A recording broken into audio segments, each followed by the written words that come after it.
In Sidney Prescott's room next to her desk, there's a poster for Swamp Ophelia, an album by the Indigo Girls, a folk rock band from the 1980s. As you can see on this poster, the band is a two-piece. The latest single from that album at the time that Scream came out was also called The Power of Two. This is symbolic because of the twist in Scream, the fact that there are two killers. The power of two is the reason that they were able to trick police and clear Billy's name as a suspect. With this in mind, we can go back and find many more clues about Scream's double trouble antagonist. To learn the connection between Stu Macher's room and the video rental store, stick around to the end of this video.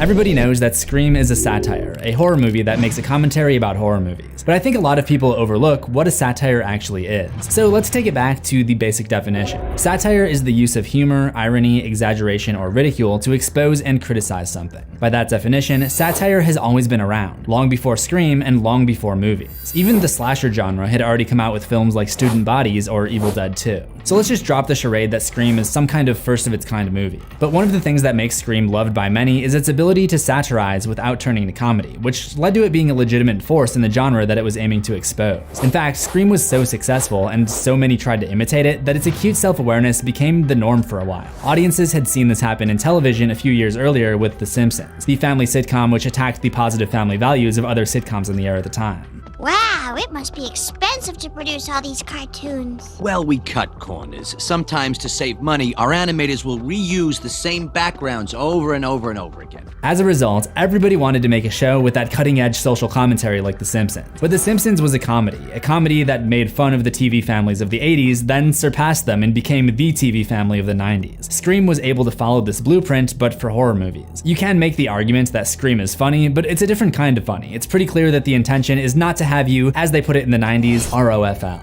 But that isn't to say that screenwriter Kevin Williamson and director Wes Craven don't understand the formula of setup and punchline. They actually transform that concept and use it for some scares in the movie instead of laughs. For example, there are a number of scenes that end with a big push into a spot in the background where Ghostface can be seen lurking. We see this outside of Sid's house and at the grocery store, so we start to associate that particular camera movement with the appearance of our antagonist. When Tatum is getting beers from the garage, we see the camera brush past her and focus on the door frame. It starts to elevate our heart rate, but then nothing happens. That's such a clever way to build suspense. Then we see the door close, but it's just the cat, so we're no longer on edge, making it all the more effective when Ghostface does appear in front of the closed door. There are other techniques like this used to throw off the audience, and of course some clever Easter eggs from Wes Craven. So let's get into the things you miss.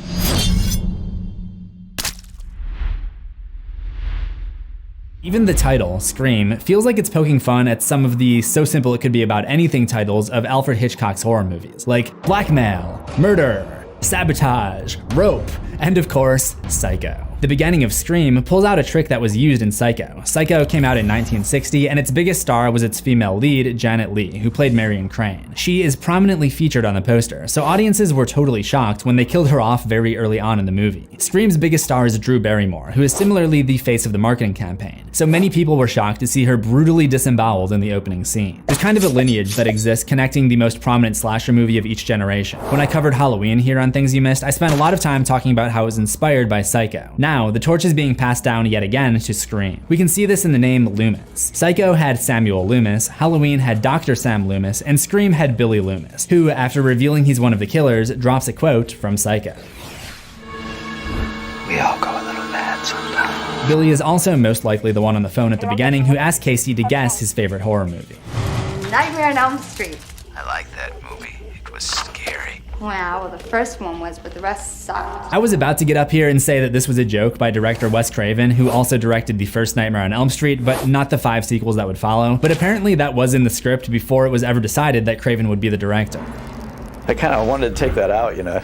I did not write that line. That answers my other question about that line. Wes returned to the franchise to direct Wes Craven's New Nightmare. In case you didn't know who the director of Wes Craven's New Nightmare was, it was Wes Craven, which was the most recent Freddy Krueger movie at the time that Scream was made. It just seems strange that he would diss himself like that. Apparently the line later on where Tatum mixes him up with Halloween director John Carpenter, Don't go there, Seth. You're starting to sound like some Wes Carpenter flick or something. was also in the script before Craven's involvement, but it kind of works better now, seeing as how Scream uses Halloween as a template for the horror movie tropes that it satirizes. After a few more aggressive anonymous calls, Casey immediately picks up the phone and yells, Listen, asshole! What if that had been someone else calling just then? That would have been very rude, Casey. After breaking into the house, we see Ghostface looking around for her. My question is, why doesn't he just try calling the phone again and going towards the sound of the ringtone? It seems logical that she would keep the phone on her to try to get help, so she might have forgotten to silence it. After Ghostface catches up with her, there are a couple of Easter eggs that play out on the Beckers' side lawn.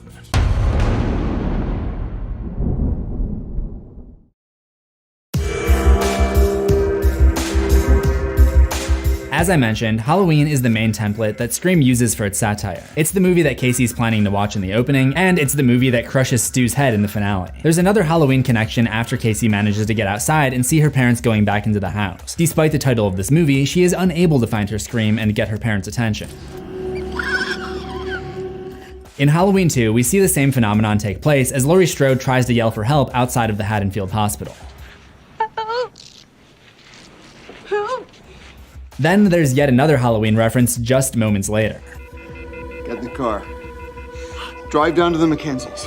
Call the police. When Laurie and the kids are targeted by Michael Myers, she gives them a similar order. I want you to go down the street to the Mackenzie's house. I want you to tell them to call the police. I'm sure there will be a lot of people that already know about that Easter egg, and honestly, quite a few of the eggs in this movie are pretty common knowledge because of the nature of Scream. I mean, it's basically a movie that's loaded with references and nods, so it's going to attract people who already know about that stuff. On things you missed, I try to stick to things that you might have missed. That's why it's called that, if you didn't know. However, if I leave the ones out that everybody knows, then there's going to be people in the comments just complaining that I missed stuff. So let's just go through the ones that I think are more obvious real quick and get them out of the way. Billy climbs through Sydney's window and startles her, just like Glenn did to Nancy in A Nightmare on Elm Street. Sheriff Burke is played by the actor who plays the police officer in Nightmare on Elm Street. Tatum's number 10 crop top is very similar to a shirt worn by Glenn in A Nightmare on Elm Street. Principal Himbry has the following conversation with the janitor.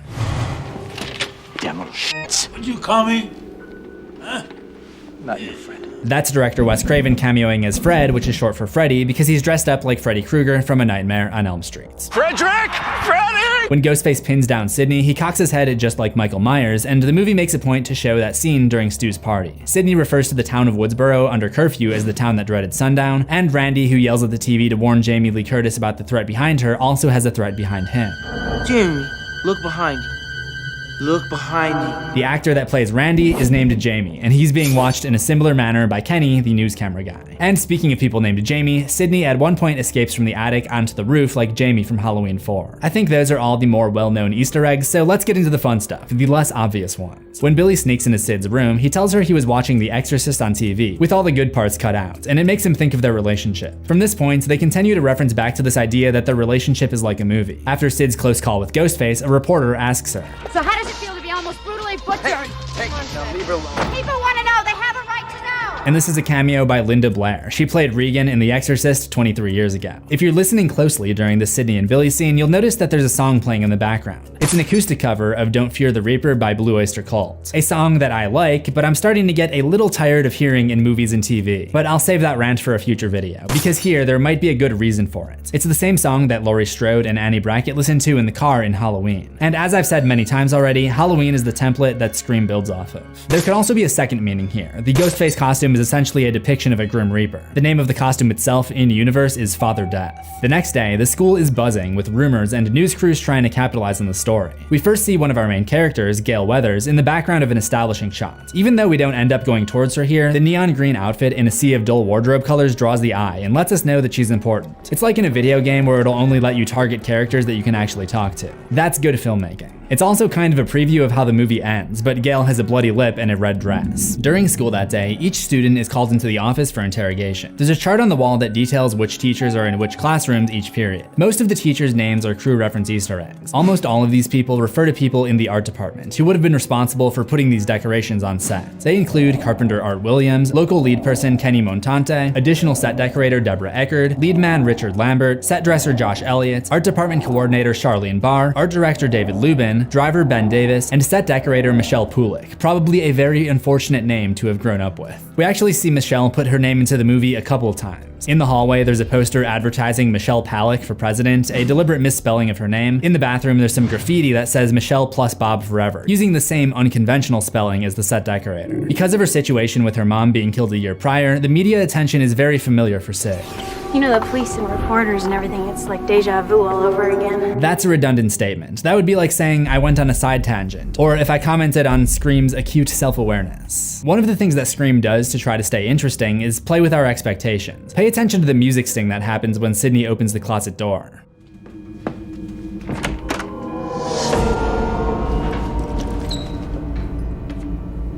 Using typical horror movie logic, the audience can expect that this means a scare is about to happen. It's the perfect setup for the classic refrigerator door scare, but when she closes it, nobody is there. This also establishes the idea that the closet should be empty, making it even better when Ghostface busts out of it 5 minutes later. With the murders and all, it's like right out of a horror movie or something. We see more of that aforementioned self-awareness as Sidney mocks horror movies, saying that they're all the same. Some stupid killer stalking some big-breasted girl who can't act, who's always running up the stairs when she should be going out the front door. It's insulting. Only for her to do just that when she can't figure out how to unlock the front door. I always love this next part. She calls the police on her PC, connects to someone seconds later, and the cops are at the door in 46 seconds. Take notes, Uber Eats. So Sidney is already saved by the time Tatum shows up in her red VW Beetle. I don't know if this is 100% an intentional reference, but since it's Scream, I'll just assume that it is. This is the car that Jack Torrance drives in the novel version of The Shining. It appears in Stanley Kubrick's film adaptation as well as the car that's been crushed by an overturned truck. Kubrick's way of saying, screw you, King, I'm not gonna follow the book. Of course, there is a more obvious Stephen King reference later on. Corn syrup. Same stuff they use for pig's blood in Carrie. Tatum also goes with to the police station where they get some info from Sidney. Her brother Dewey tries to get her to respect him while he's in uniform in front of his superior officer. He's my superior. Janitor's your superior. Which is true on the film set, since Wes Craven, the director, plays the janitor. Technically, he's David Arquette's boss. Billy's name is cleared when Stu calls Sidney again using the Ghostface voice while Billy is still in custody. Sheriff Burke is no L. I don't even know if he's on the same level as Randy, to be honest. He's got killer printed all over his forehead. Which is exactly where Sidney shoots him at the end of the movie. Randy is portrayed as the biggest horror buff in the story. He works at the video store and knows all of the rules about horror movies. We see these rules referenced time and time again by the killer on the phone, and that leads us to see Randy as a prime suspect. I'm the first to admit it. If this were a scary movie, I'd be the prime suspect. However, there may be someone who is an equally big horror buff, and that is Stu Macher. In fact, there are a couple of clues that link him to the video store just as much as Randy. The store has 2 posters on display. The one on the left is a poster for the 1993 film Mother's Boys, starring Jamie Lee Curtis. Stu is a huge fan of Jamie Lee. All the videos he rents for his party have her in them. Terror Train, Prom Night. How come Jamie Lee Curtis is in all of these movies? She's the Scream Queen. With a set of lungs like that, she should be. On the right is a poster for the band Green Jelly. This same poster can be seen when Sidney runs into Stu's room to escape Ghostface. So I think it just serves as a link to show us that Stu probably spends more time than we'd expect at the video store. At this point in the movie, there are a few innuendos as well. Tatum tells Sidney that her intimacy issues will thaw out with time as she removes a case of popsicles from the freezer. This basically tells us that Sidney's getting ready to lose her virginity. Then there's this meme-worthy moment. Our eyes are drawn to a certain part of a frame, which of course is Tatum's lungs. Then our eyes are drawn to another part of the frame. This spiral pattern just kind of draws you in. It's like a hypnosis. Even though we don't see her having sex, we know Tatum falls victim to rule number 1 because her death occurs when she gets stuck in the pet door in the garage, and she's unable to get out because her tits and cheeks are too big. Also, the song playing when she enters the garage is Drop Dead Gorgeous by Republica. Scream was doing Death Omen songs 4 years before Final Destination came out. That night, Sidney does end up giving up the V card to Billy, and Ghostface breaks in and appears to kill him. But obviously we know it was just corn syrup. The way Stu cleans off the knife is very interesting to me. The motion almost kind of resembles taking off a condom. And for Sidney, it comes immediately as a post-sex act. And Stu later admits that he did have a thing for Sidney, which she responds to by pushing the TV onto him and saying, In your dreams. It's kind of a karma moment, because Stu was the one to laugh in Randy's face when he asked if he might have a chance with Sidney. After everything we've been through, it's only fitting that the action ends with one last meta horror trope. This is the moment when the supposedly dead killer comes back to life for one last scare. Not in my movie. What do you mean, not in my movie? It literally just happened. Before we can end this video, there is one more thing I want to talk about.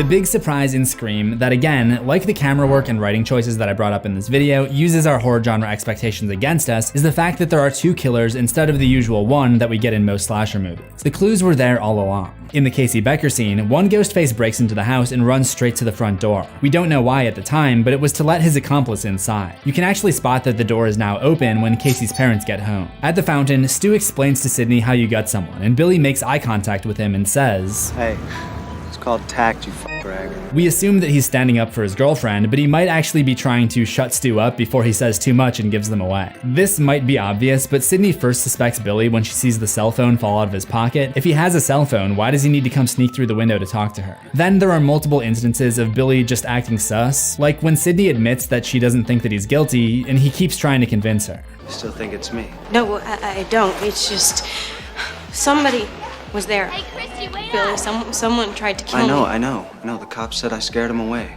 It wasn't me, Sid. I know. He called me again last night at Tatum's You house. see? Couldn't have been me. I was in jail. And this is obviously him trying too hard to drive home the point that the second Ghostface call exonerates him. Stu does a similar thing at the fountain. I didn't kill anybody. Nobody said you did. Then, at the school, there are a couple of pranksters who run around in Ghostface masks, and they find themselves sitting in the principal's office. One is wearing a blue flannel with a white t-shirt underneath, which is what Billy wears to the party, and the other is wearing a muted long-sleeve shirt. Not the same color, but very similar in style to what Stu has on at the party. Now, I want you to look very closely right here. Had to get that one last scare in.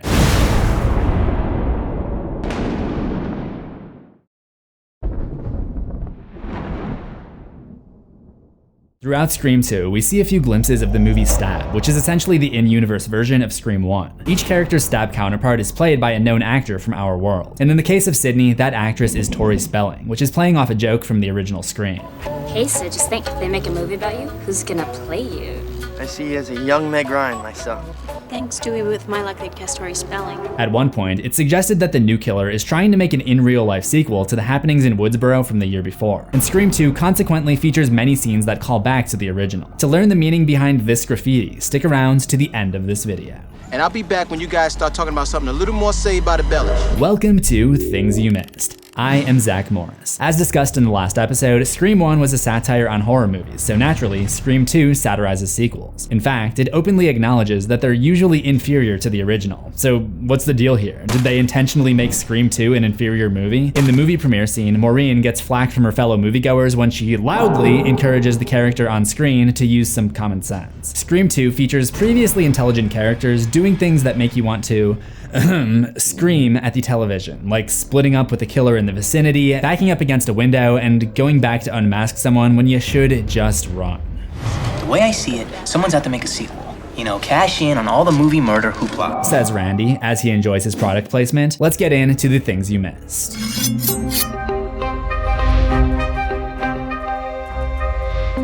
In the first Scream, I talked about how the movie started by pulling a page from Alfred Hitchcock's Psycho by killing off its poster girl. This time, the poster features 2 more big stars, Jada Pinkett and Sarah Michelle Gellar. Jada's character, Maureen, is the second to die after her boyfriend, just like Casey, and Sarah's character, Cece, is third. Also, speaking of pulling a page from Psycho, the opening scene of Stab adds a part where Casey goes into the shower. The shot of the tap turning on is the same shot from Psycho. The rest of the scene is pretty accurate to what we saw in Scream, including the conversation, which begs the question, how would the creators of Stab know what transpired that night, unless one of the participants was actually still alive?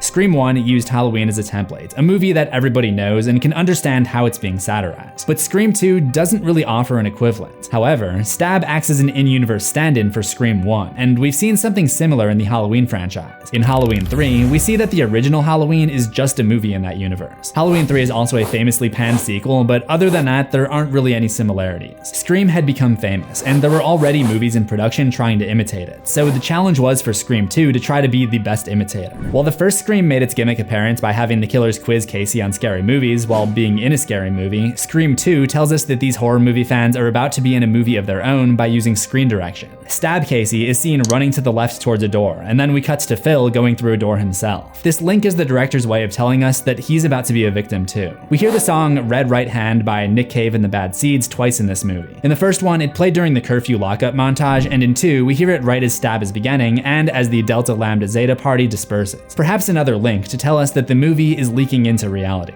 There are a lot of instances where things from Scream 2 fill the role for material from the first one. For example, Sydney's college mascot is the Wildcats, a less specific version of the Panthers, which was her high school mascot. It plays into the idea that we have copycat killers, just like how the initial 3 victims share a name with the first 3 victims in Woodsboro. Sydney once again gets unwanted attention from the press because of her past. The scene where Cece is attacked at her sorority house is just like the scene of Sydney being attacked at her actual home. And just like Scream 1, Ghostface pops out from a closet by the stairs. I wonder if the fact that he hides under the stairs is a Wes Craven reference. Cece's immediate reaction is to then run up the stairs, just like high school Sydney said that she would. Some stupid killer stalking some big-breasted girl who can't act, who's always running up the stairs when she should be going out the front door. The ice cream scene is the new video store scene. In the video store scene, Randy directly determines who one of the killers is by accusing Billy, who fires back by asking, "How do we know you're not the killer?" And Randy admits that if this were a scary movie, he would in fact be a prime suspect. This time, he correctly identifies Mickey as one of the killers. The freaky Tarantino film student! But also concedes that he would likely be a suspect on the same grounds. But if he's a suspect, so am I. Worth noting in this scene, he's also kind of on the right track when it comes to the second killer. He brings up Mrs. Voorhees as proof that the killer could be a female. Like Mrs. Voorhees from Friday the 13th, the killer is the mom of another killer. Randy's other suspect is Gail Weathers. That's what reporters do, Dewey.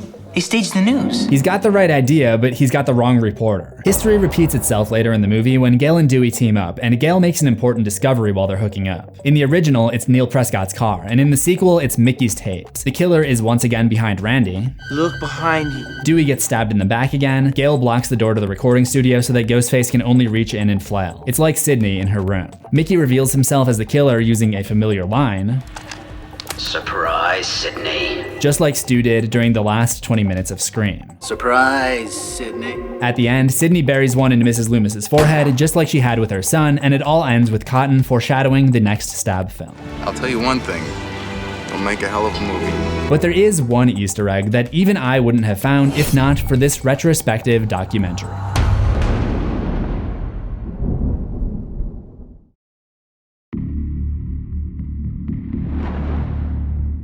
I'm sure you noticed the way that Ghostface wipes off the knife in Scream 2. It's a signature move established by Stu in the first movie. I wanted to bring it up though because in my video on the first film, I tried to, as I do, figure out what the subtext behind this might be. However, in the 2011 retrospective, Still Screaming, Dane Farwell, the stunt actor in that scene, offers a simpler explanation. It's a direct cut to me running through the hall with a clean knife. Wes just thought for 2 seconds. He said, well, wipe the knife off on camera. Another thing I talked about in my first video was relevant cameo appearances, and those seem to have been given special attention here in 1997. Director of photography Peter Deming plays the popcorn boy. Screenwriter Kevin Williamson is the interviewer on Current Edition. I never would have noticed this on my own, but Matthew Lillard, who plays Stu in Scream, used 2% of his power to make a background cameo at the party scene, which, thankfully for me, he brought up in the retrospective, otherwise I would never have known it was him. You know, one day I was just hanging out and they're like, who walked in the back of the party scene? And director Wes Craven makes another appearance, this time as a doctor at the hospital scene. That one I actually found out about from a fan site, which is coincidentally also called Still Screaming. The best cameo though is this one, from Lev Schreiber's dog. What a boy. There are a bunch of other cameos, but on Things You Missed, I'm only interested in ones that have some kind of significance or something to do with the movie. After a film class discussion on sequels and imitators of movie killers, Gail brushes off the idea of audience safety being important. Are you kidding me? It'd be stupid to pull this movie. With all this free press, they're gonna have huge numbers this weekend. You either die a hero or live long enough to see yourself become the villain. Despite this movie's concept being a takeoff of horror sequels, we aren't bombarded with movie references like we were in Scream. Instead, there's another theme that the finale centers itself around: theater. Sydney is a theater major and has a prominent role in the production of Agamemnon, which is advertised all over the campus. Cassandra is one of the great tragic visionaries of literature. She saw it all coming. The wars, the murder, the madness. She knew she was cursed. It was her fate and she embraced it. This might be a comparison between two unlikely subjects to be paired: horror movie final girls and Greek mythology. One of the things that audiences tend to find ridiculous about sequels is the fact that the same characters get themselves into trouble again. It always seems like a huge coincidence that only exists to extend the franchise. That's why in a lot of long-running franchises, there's some kind of curse that keeps the killer coming back again and again. The character Sydney plays in Agamemnon is Cassandra, who is literally cursed by the Greek god Apollo. In the case of Scream, it's obviously not like a magic curse, but rather rather that Sydney is cursed by the publicity of the horrible things that have happened to her. I do think it's significant that their whole culture on campus revolves around these sororities, or as they're sometimes called, Greek life. In the car crash scene, there's some graffiti of Greek letters representing the sorority where the party took place earlier, Delta Lambda Zeta, along with some text in English that says stab this. But the Greek letters are crossed out in red, and this is the scene where that sorority's pledge, Hallie, gets herself crossed off by Mickey. The movie's climax takes place on the stage where the Fall of Troy set is still up. This is where Ghostface attacks her on more than one occasion, the Greek versus the Trojan, so to speak. At the end, she actually uses her Greek letters, given to her by her boyfriend to protect her, to attack Mickey and ultimately get away. The play that she's in is Agamemnon, which, like Stab, is the first chapter of a trilogy. Scream was also a trilogy from 2000 to 2011. Empire Strikes Back.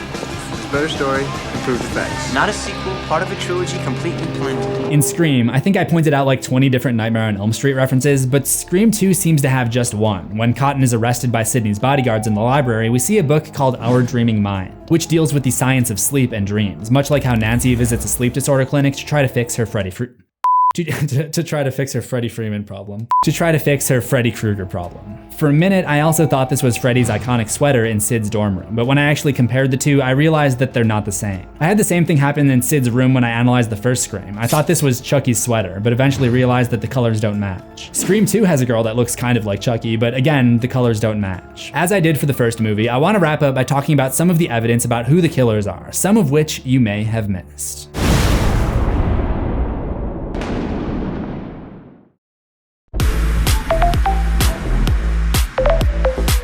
First up, we've got Cece's sorority house, where we can confirm once again that there are two killers, because you can still hear one Ghostface talking on the phone as the other sneaks through the front door in the background. During certain chase scenes, we hear Ghostface grunting. Sometimes it sounds male, and at other times the sound is female.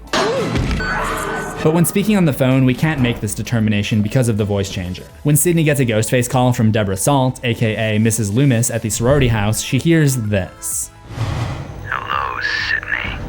Remember me? Suggesting that it's someone from Sydney's past, like her late ex-boyfriend's mom. And from a filmmaking standpoint, when you make a sequel, you have to include enough information so that audiences who haven't seen the first one can still keep up. We only see two scenes from Stab, the opening and this scene, which reminds us that Billy's mom left him and his dad. The only reason to cut away from the scene that we're in and focus on that part is if that information is going to be important somehow. Like if Billy's mom were to, for example, come back. Deborah also suspiciously manages to get to the scene of the crime at the sorority house where Cece was attacked and at the film school where Dewey was attacked before anyone else. Maybe because she was already there. But the strongest evidence is actually evidence for Mickey being guilty. In class, he argues with the idea that sequels can be better than the original. Of course he would say that. The Windsor murders are his sequel to the Woodsboro murders. You know, I knew this was coming. I knew this wasn't over. You are not alone, Sid. Yeah, he would know that this was coming because he was responsible. The most damning evidence, though, is the fact that he always has his video camera. When Dewey and Gail go to study their tapes, they can see each of the crime scenes were recorded from Ghostface's point of view. The only issue is that he wasn't the one projecting these tapes. He must have given them to Mrs. Loomis at some point because he was planning on getting caught, so he could use the trial to try to blame the movies for his actions. Okay, I take back what I said. The most damning evidence against Mickey is the fact that we can see him right here through the eye holes of the Ghostface mask. Scream 2 was famously rewritten during production because the ending leaked on the internet. So the fact that we have all of these setups is kind of impressive. We're mostly all in agreement that Scream 1 is superior, and I think the idea that the sequel's villain could just be switched out like that is kind of a testament to it being a weaker story. However, with all of that being said, I guess Cotton was going to be one of the villains originally, and I'm sort of glad that that didn't happen, because his redemption at the end is one of the best parts, and it sets us up for Scream 3. If you're a Kevin Smith fan, you may already be familiar with Jay and Silent Bob's cameo in Scream 3, but you might not know the backstory behind it. Jay and Silent Bob are a pair of characters that first appeared in Kevin Smith's 1994 movie Clerks, which is prominently displayed at the video store in the original Scream. Jay and Bob would become recurring characters who show up in many Kevin Smith films that are part of his View Askew universe, and as a thank you for the free advertising in Scream, Kevin Smith and Scream director Wes Craven decided to exchange cameos in each other's movies. So Jay and Silent Bob show up in Scream 3, and the following year, Wes shows up in Jay and Silent Bob Strike Back, where he plays Wes Craven, the director of Scream 4, a decade before he would actually actually create Scream 4. In addition to that, Cotton Weary's apartment in the opening of Scream 3 contains a copy of Chasing Amy, which is also part of the View Askew universe. The scene with Jay and Silent Bob also contains a couple other cameos, which are pretty much only findable thanks to the retrospective documentary Still Screaming, which points out a cameo from Wes Craven as the man with the video camera, and Scream 3's casting director Lisa Beach as the tour guide. To learn how Scream 3 may have had a second killer who died before being revealed, stick around to the end of this video.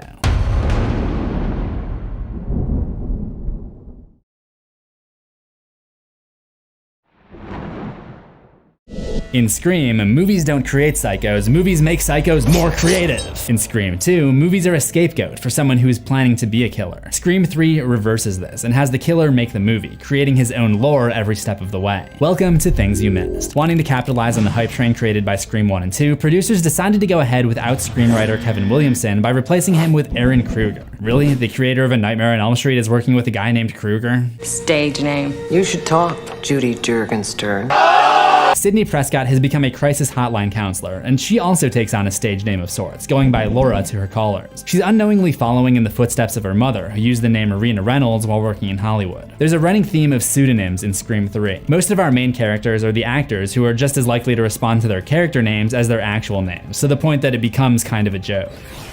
It's not Sydney, Sydney. Like I'm Gail and she's Gail. Obviously, it's more than just a joke though. It's important to the plot, because Roman's changing of his last name to Bridger is what helps disguise his true identity as Sidney's brother and the killer. Let's get into the things you missed.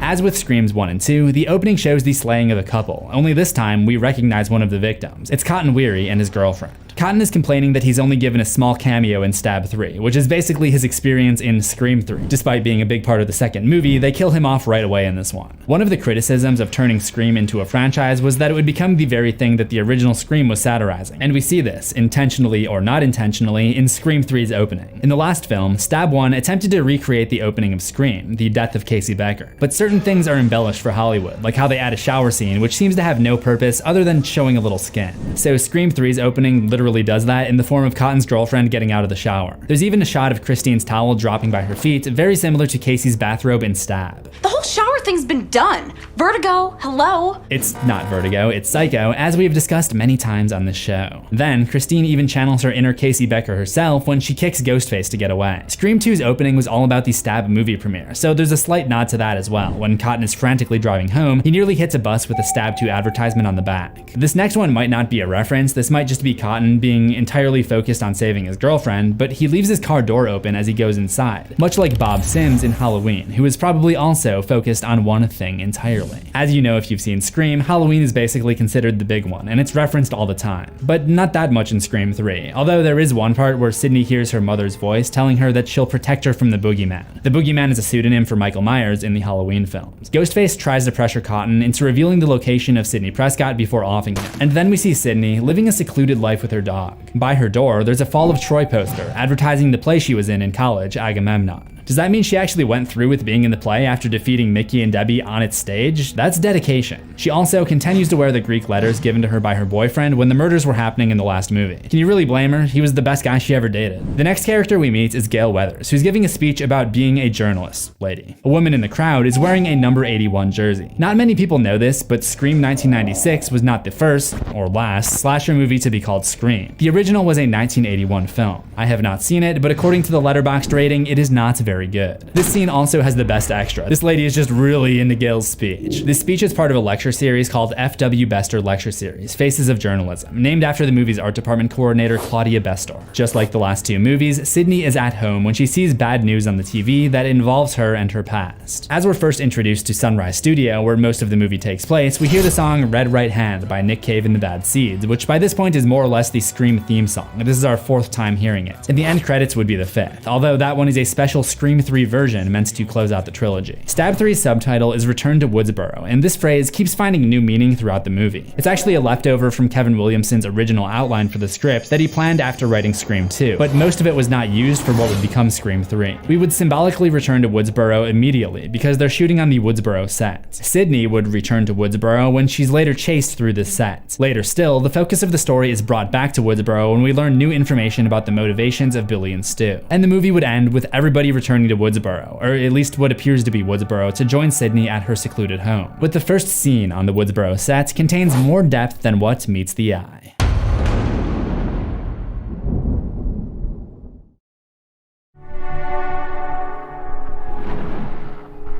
When we meet Roman, the director of Stab 3, he's busy making a case for keeping the production going after Cotton's death. Okay, hire more security, hire the National Guard, just don't kill the movie. Which is funny, because he literally would kill the movie, at least for the time being, by killing everyone in it. He's seen arguing with the studio executive played by Roger Corman, who tells him that violence in cinema is kind of a no-no right now, which is also a little joke, because Roger Corman is a well-known horror producer and director. He literally made movies such as Night of the Blood Beast, A Bucket of Blood, Bloody Mama, Battle of Blood Island, Bloodbath, a remake of A Bucket of Blood. But his concern over gory movies in 1999 was very relevant, because Stab 3 is the in-universe stand-in for Scream 3, and Scream 3 was going through the same problems at this time thanks to the Columbine Massacre, the worst high school shooting of the millennium. The Columbine Massacre was carried out by 2 high school seniors, and that's really the only similarity to Scream that exists, but that didn't stop people who were already against horror movies. Everybody that didn't like horror films, that was in a position of power, came after the studios. Columbine happened in April 1999. Scream 3 started shooting in July, so there was a lot of pressure from the studio to limit the gore, which is why we see less of it in this movie. According to Matthew Lillard, he was already paid to appear in Scream 3 as the returning villain Stu Macher, but Columbine put an end to those plans. Wes Craven attempted to make sure that the cultural context was not forgotten by sneaking in this article about Columbine into the scene where Sydney looks through her file at the police station. The other articles in this file are just nonsense. Look at this one. The local police chief, the first official commissioned by the city with the search committed in the name of the parents. The shadowy suspect faces 121 charges of murder, kidnapping, arms, smuggling, fraud, and theft. His plea is that he hadn't committed these offenses, said the parents' attorney. We will find the Megan at all cost. When Gail, that is the real Gail, shows up on set, she's hit by a wave of dreadful familiarity.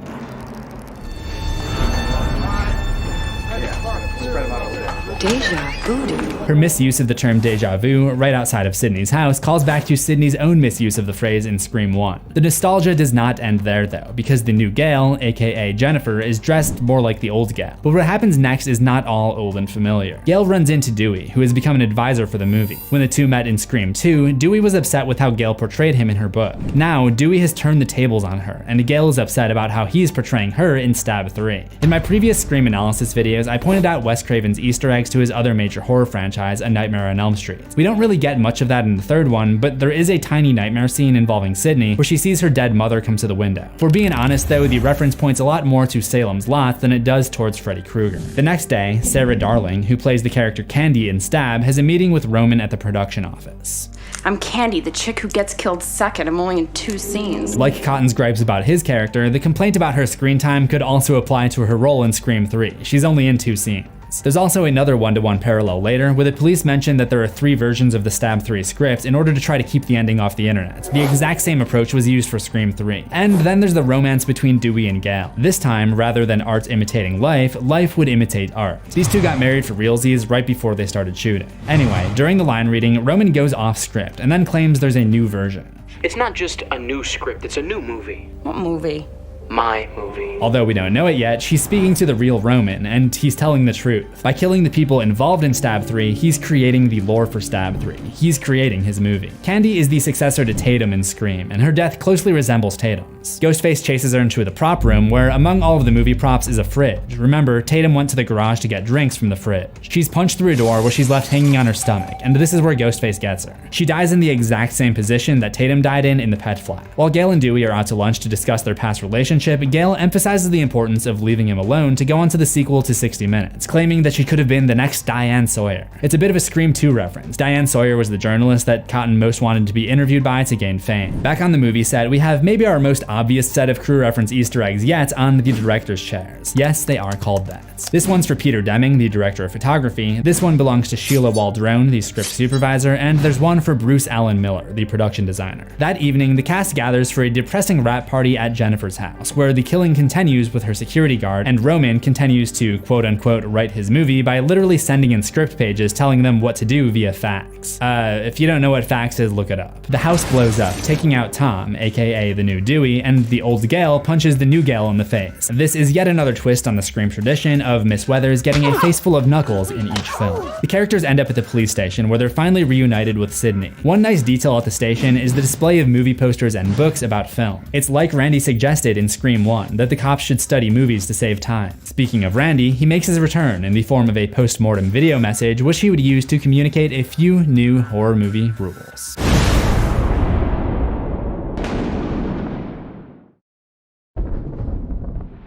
True trilogies are all about going back to the beginning and discovering something that wasn't true from the get-go. Godfather, Jedi, all revealed something that we thought was true that wasn't true. This was not his first time referencing the original Star Wars trilogy. We saw him mention it in Scream 2, and it wouldn't be long before it came up again. The two Gales meet the Sunrise Studios archivist, who is played by Carrie Fisher, aka Princess Leia in Star Wars. I was up for Princess Leia. I was this close. So who gets it? The one who sleeps with George Lucas. She also shares something in common with Sidney. Her trilogy also involves the surprise twist where she discovers that someone is her brother. They pull out the file for Maureen Prescott, who at the time was going by Rena Reynolds. At the bottom of her resume, we can see that she started her acting career in theater, just as her daughter would go on to do. One of the plays that she was in was even called I Want to Scream. So they've got this whole little family involved in the dramatic arts. Maureen with her acting in plays and horror films, Roman the director, and Sidney the live performer. If Candy's death was a callback to Tatum, this scene where Sidney is chased through the movie set is a repeat of her own scene in Scream, right down to her screwing herself by locking herself in with Ghostface at the front door. There's also another similarity. In Scream, she calls the police using this program on her computer, and Dewey immediately shows up at her door. In Scream 3, she literally just yells out for Dewey, and he comes running because he's already at the studio. The cops show up, and we see this one new cop named Jay West. This is the last crew reference Easter egg. It's a reference to the assistant production coordinator, John Burton West. After discovering Maureen worked in the movies, Dewey and the Gales confront the producer, John Milton, who basically tells them that he held these parties back in the day where industry bigwigs took advantage of actresses, and he basically turned a blind eye to this illegal activity. If you followed the entertainment industry recently, this might sound familiar. In 2018, film producer Harvey Weinstein was arrested as many allegations came out against him, some of which dated back to the 1970s, the very same time period that John Milton claimed to have these parties. Could this be a coincidence? Maybe not. From my understanding, Weinstein got away with this for as long as he did because he targeted small-time actresses. They did not take legal action because they were afraid they'd be blacklisted from the industry, since Harvey had many contacts with all of Hollywood. For example, 2 actresses up for parts in The Lord of the Rings lost their roles simply because Weinstein told Peter Jackson that they were a nightmare to work with. That's the kind of influence that he had. But with the advent of the internet and social media, the victims were able to discover that they were not the only ones. There were a lot, like a whole lot. So they came together, knowing that they couldn't all be blacklisted. The point of all this is that while they didn't get him arrested for many years, there were rumors about Weinstein's behavior. So it's very possible that Wes Craven may have known about these rumors and pulled the biggest power move of all time by putting a Harvey Weinstein character in his movie, which by the way was produced by Bob and Harvey Weinstein. But unlike these relatively unknown actresses, Wes Craven had already made it in Hollywood. Weinstein couldn't really do anything to him, and besides, he was already nearing the end of his career. And despite being the executive producer, Harvey Weinstein couldn't really stop Wes from using Scream 3 to make this indirect accusation, because if he ordered Wes to change the John Milton scene, he's just gonna look guilty. According to the film's editor, Patrick Lussier, in an article on Slate, the only notes to come from the Weinstein brothers at all came from Harvey's brother, Bob, and he just had a note about the ending, which I'll get back to later in this video. So Wes had his boss backed into a corner where he could not give any notes. It's gotta be one of the most legendary moves that Wes has ever made, if in fact this is not a total huge coincidence. Hollywood is full of criminals whose careers are flourishing. I'm not a criminal! Yeah, I don't think it is. And to further add to the suspicion, some of the accusers are connected to the Scream franchise. Rosanna Arquette is the real-life sister of David Arquette, Dewey. And Rose McGowan, who plays Tatum in Scream, is the on-screen sister of David Arquette. Angelina Jolie potentially has 2 characters named after her in Scream 3, Jennifer Jolie and Angelina Tyler, who says this. I did not that pig Milton to get a leading role just to die here with second-rate celebrities like you two! The movie's climax takes place at a mansion party where Roman's birthday is to be celebrated. While we don't realize it at the time, I don't think it's any coincidence that Roman puts his plan into action on his birthday, the day that he became Maureen Prescott's bastard child. The party splits up to explore the mansion, and Jennifer finds herself stuck in a passage with the Ghostface. She sees Dewey on the other side of the soundproof glass barrier and struggles to get his attention. This is the same situation that the real Gale was in Scream 2, when she was unable to communicate with him in the recording studio. There's another repeat of a Scream 2 situation in the basement, when Roman is knocked out after falling down the stairs, but his body blocks the only exit. This is like when Sidney had to climb over Mickey to escape the crashed car. Roman uses his capture of Gale and Dewey to lure Sidney back into the house, but she's prepared and greets him with her hidden gun. Unfortunately for her, this is the one time that she didn't deliver a follow-up shot to the head, and it comes back to bite her. The final confrontation takes place in the secret screening room where Roman was theoretically conceived.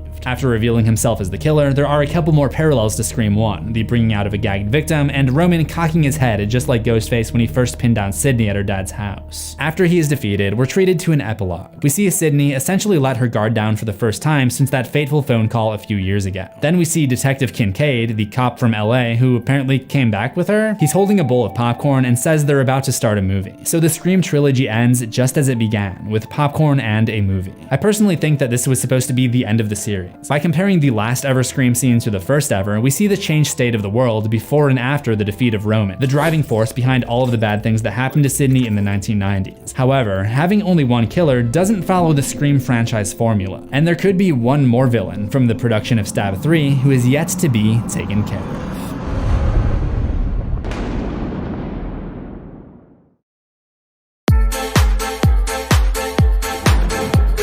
Earlier in this video, I mentioned two darker topics, Weinstein and Columbine. I stated that Wes Craven and his editor only received one note on the film, and it came from the innocent of the two brothers, Bob Weinstein. His idea was to remove the second Ghostface to just focus on Roman. The reason for this, or at least one of the reasons, may have been teased in the film. Remember the scene where the producers are having the discussion with Roman about the future of the film, emphasizing that stringed instruments in cinema are a big deal right now? A big reason for that was Columbine. So the shooting may have also been part of the reason that they moved away from the initial concept of having two killers. The accomplice was going to be Angelina Tyler, the woman who was set to play the fictional version of Sidney in Stab 3. You can still see remnants of this storyline in the film. In fact, some fans believe that Angelina is still canonically the sixth Ghostface, and she was killed before she ever got the chance to reveal herself. Her story is that she won the role in a talent search, but we later find out that she did this by sleeping with the producer.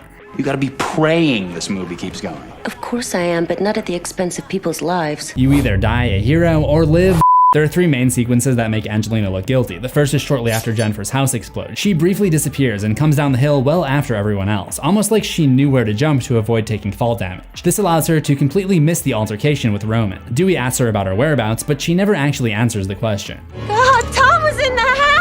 Then there's the bathroom scene, which by the way is set up exactly like the school bathroom scene in Scream 1. Sidney discovers her seemingly changing into the Ghostface costume, but Angelina plays it off as her wanting to take props as souvenirs now that the movie is shut down. But what if this is actually her getting caught and, being the actress that she is, talking her way out of it? This could also be the reason that Roman decides to kill her off. He probably figured that Sidney knew she was guilty, and it was better to get rid of her before she had the chance to be arrested and interrogated, where she would possibly give them both away. He knew Sidney wouldn't accuse her immediately though, because she wouldn't want a repeat of Cotton Weary on her conscience, who went to jail because he was wrongfully accused by Sid when she wasn't quite 100% sure. So I think Angelina makes up an excuse, quickly scurries away, and goes into the soundstage to finish putting on the Ghostface costume. When Sidney goes into the movie set version of her room, there are clearly two killers here. Someone is pushing on the door, and then 3 seconds later, Ghostface is all the way on the other side of the room and behind her in the window. I think the one in the window is Angelina, because the shoes we see during the struggle are the exact same ones that Sidney noticed under the bathroom stall. When the lights go on, we get a better look at Angelina wearing these shoes with a black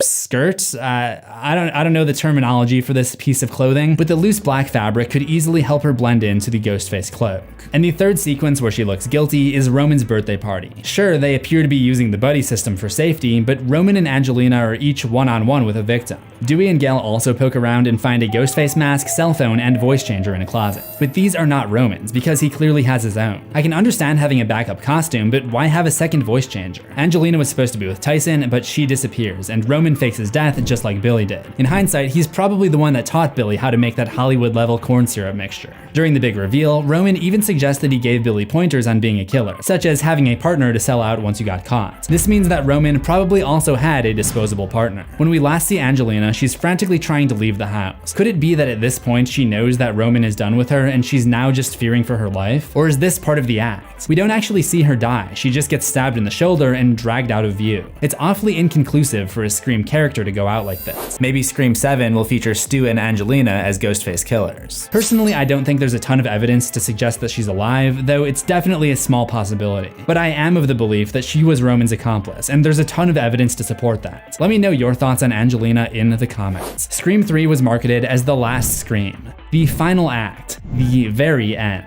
So join me next time on Things You Missed as I cover Screeform, also known as Scream 4. Screeform welcomed us back to Woodsboro High School. It doesn't look exactly the same, but this could technically be a different entrance, and this could just be a different part of the building. But one aspect that is definitely a new addition, which you might have missed, is this bust, dedicated to the late principal Arthur Himbry, who was one of the victims in Scream 1. Here's a little bit of a better look from a behind-the-scenes photo. For other references that you might not have noticed, like the movie props featured in the background of Stabathon, stick around to the end of this video.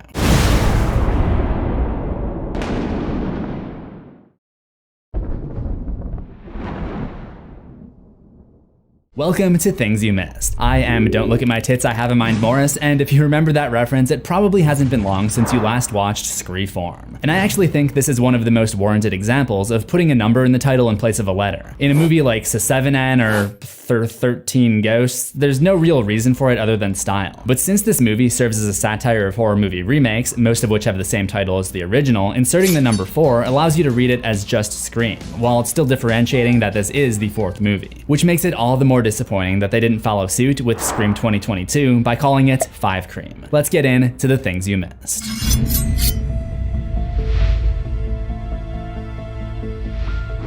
Being a remake, this one opens exactly the same way that the original did, with a teen girl receiving a phone call. Sherry and Trudy are trying to pick a movie, and we see the blue screen on the TV, something that I talked about when I covered the original Scream, which represents the idea that a movie is about to begin. Not only for us, the audience, but also the characters, who are somewhat aware that they're living through a movie. However, this is the first movie to take place well after the others. It's set in 2010, so the new horror reference points for the young characters are noughties horror, like Saw and Final Destination. Saw in particular seems to have the biggest influence on Scream 4. It's the movie that Sherry chooses for the movie night, and the color grade takes after the Saw look. For example, look at the first outdoor scene and how the bloom resembles the look of the public execution trap from Saw 7. Or, for a better idea of exactly how the look of this movie differs from the previous ones, try comparing the stab footage from Scream 2 to that of the 4th movie. There are also a few scenes that seem to have Saw's imprint on them. Olivia encounters her masked attacker hiding in her closet, just like Adam from Saw. Rebecca is ambushed in an empty parking garage, just like Dr. Gordon from Saw. One of the side characters is Robbie Mercer, who's played by Eric Knudsen. He was Daniel Matthews in Saw 2, and both of them know a lot about cameras. Stab is now a 7-movie series, just like how Saw was at the time. Stabathon is held in an abandoned barn. This was well before Jigsaw, the Saw movie that's set in an abandoned barn, but Gail's coming across this creepy pig head next to these rusty gears looks like something right out of the original Saw saga. Or as some of you suggested on my Saw videos, the saga. The opening of Screeform also serves as a mission statement about what we should expect for this movie, and that is to expect the unexpected. The unexpected is the new cliche. Modern audiences get savvy to the rules of the originals, so the reversals become the new standard. The intro does this with its false openings. First we see 2 girls get killed, turns out that just stabs 6. Then we see some meta-cinema commentary from our new characters. It's also predictable, there's no element of surprise, you can see everything coming.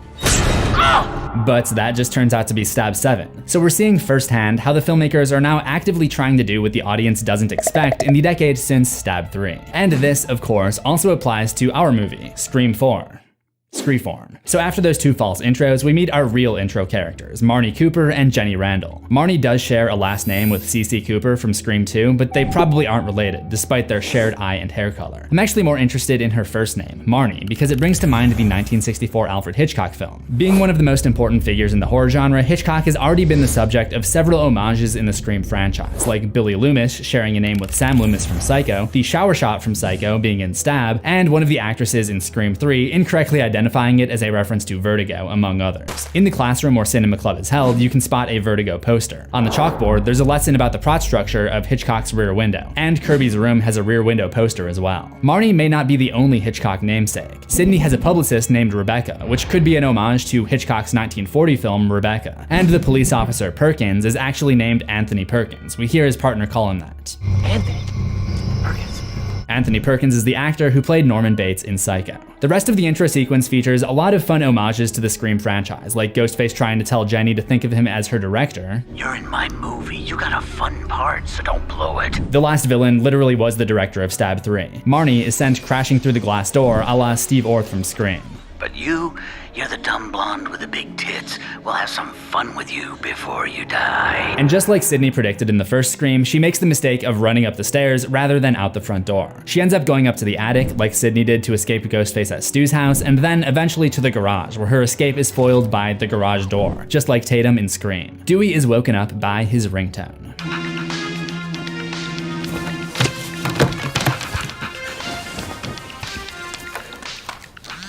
The song is Axel F from the soundtrack of Beverly Hills Cop, and Dewey is also a cop again. He's now the sheriff of Woodsboro. Also of note, this song has been remade many times by the likes of Techno Cop, Clock, and yes, Crazy Frog. Ding, ding. Soon we meet the next generation of Woodsboro High School students. It seems that Kirby knows who the killer is without actually knowing who the killer is. Before you get in the car, you have to promise not to kill me. There's a similar foreshadowing moment like this later, when Officer Haas is doing a crossword puzzle and asks Perkins for a 4-letter word for courage. Guts. It would not be long after that when Olivia's guts would be ripped out by Ghostface. This event is also foreshadowed by the Chinese takeout boxes that have a red splatter design. But before we get there, we would check in on the current state of Gail Riley, whose office plays host to a few more things you missed.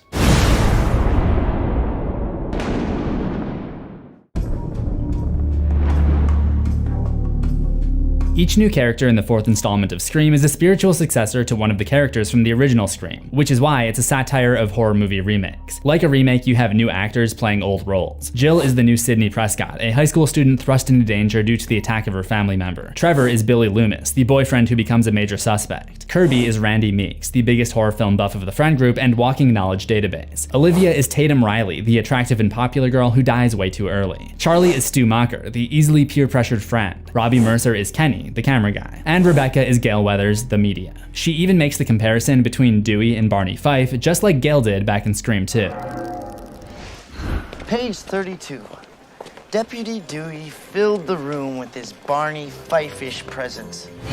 Just wait, Barney Fife. I'm running an event here. Speaking of Gail, she's now writing a work of fiction after penning the book trilogy that became the basis for the Stab movies, and we can see them right here: The Woodsboro Murders, College Terror, and Hollywood Horror. It seems that she also wrote other stories about a Ghostface killer because there's this additional book, Ghostface Returns, which we get a better look at later in Jill's room. This is probably the basis for the fictional Stab movies 4 through 7. After news that the killings have started again breaks, we see the Woodsboro police station, and if you pause, you can see the KQIS 6 van whirring by in the foreground. This is the same station that Gail worked for back in Scream 1, where the van was parked outside during Stu Macher's party. We also see the Channel 6 microphone appear a couple of times throughout the movie. Rebecca is celebrating the news of the 2 girls being butchered, and she calls it a payday. The media sensationalizing the crimes has been a theme that has run through each of the Scream movies so far. In the first and second films, it's the TV news media, in the third, it's the Hollywood film industry, and now we're seeing it happen in publishing. There would also be another angle present to this in Scream 4, social media. Robbie gets involved as essentially what we would now call the IRL streamer, and the killers are recording all of their kills, which Jill plans to use to help frame Trevor and Charlie, and anticipates that the footage will go viral and garner her more attention. However, she fails, so this part never pans out. Later in the movie, Rebecca tries to convince Sidney to sign a new book deal. You're a victim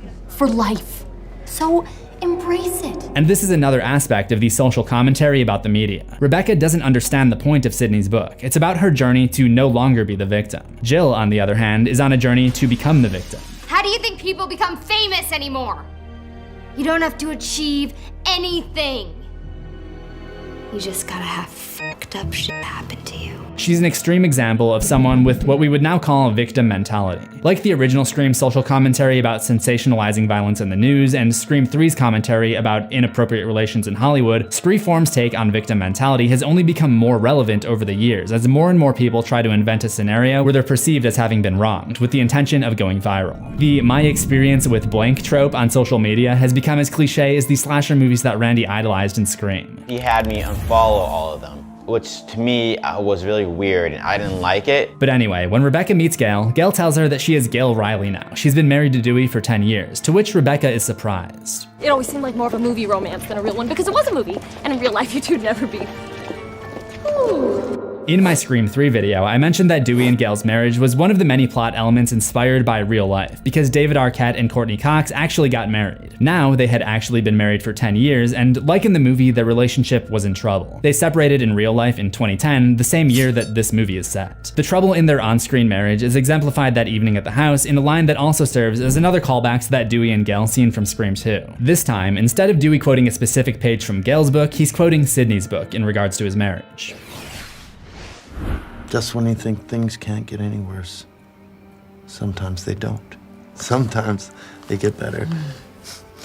Out of Darkness by Sidney Prescott, page 220. Later in the evening, after Ghostface comes for Olivia, Sidney tries to get into the Morris household to save her, and she does so by throwing a potted plant through the window. Sidney has always been seen as the slasher successor to Laurie Strode from Halloween, with her story even running parallel to Laurie's in Scream 1, and now we've got her throwing a potted plant at a house, like Laurie in Halloween. As always, the movie is packed with Halloween references. When Sidney makes a guest appearance at the cinema club, Robbie hypes up her presence by comparing her to the actresses that starred in Halloween and The Exorcist. Beyond Jamie Lee Curtis, forget Linda Blair, I mean, this is the ultimate. Which is also kind of its own joke, because they both appear in Scream 1. The cinema club holds their party, Stabathon, at an abandoned farmhouse, much like the party in Halloween 5. But if you look closer, there's a for sale sign outside the farm that says Roberts Realty. Roberts refers to Sidney's mom's side of the family. Her mother was Maureen Roberts before getting married, and Sidney's aunt is Kate Roberts. She is the realtor that this sign is referring to. Earlier drafts of the script make mention of her profession. Kate takes Sidney in while she's back in Woodsboro. We can assume that Sidney's dad moved away or died because he's not in the movie. So Sidney is staying with a realtor who happens to be selling the location of Stabathon. And this is another similarity she has to Laurie Strode, who after losing her parents is taken in by the Strode family, and her new adopted father is a realtor who is selling a house, the Myers house, which was the location of a more literal Stabathon. With Sidney being part of the older generation now, she takes responsibility for the kids' safety. Towards the end, she instructs Jill to hide under a bed and then makes it look as if she's helped her escape off the balcony. This is very similar to Laurie's strategy in Halloween. Of course, there's one line where Sid is made out to look less like Laurie and more like her brother.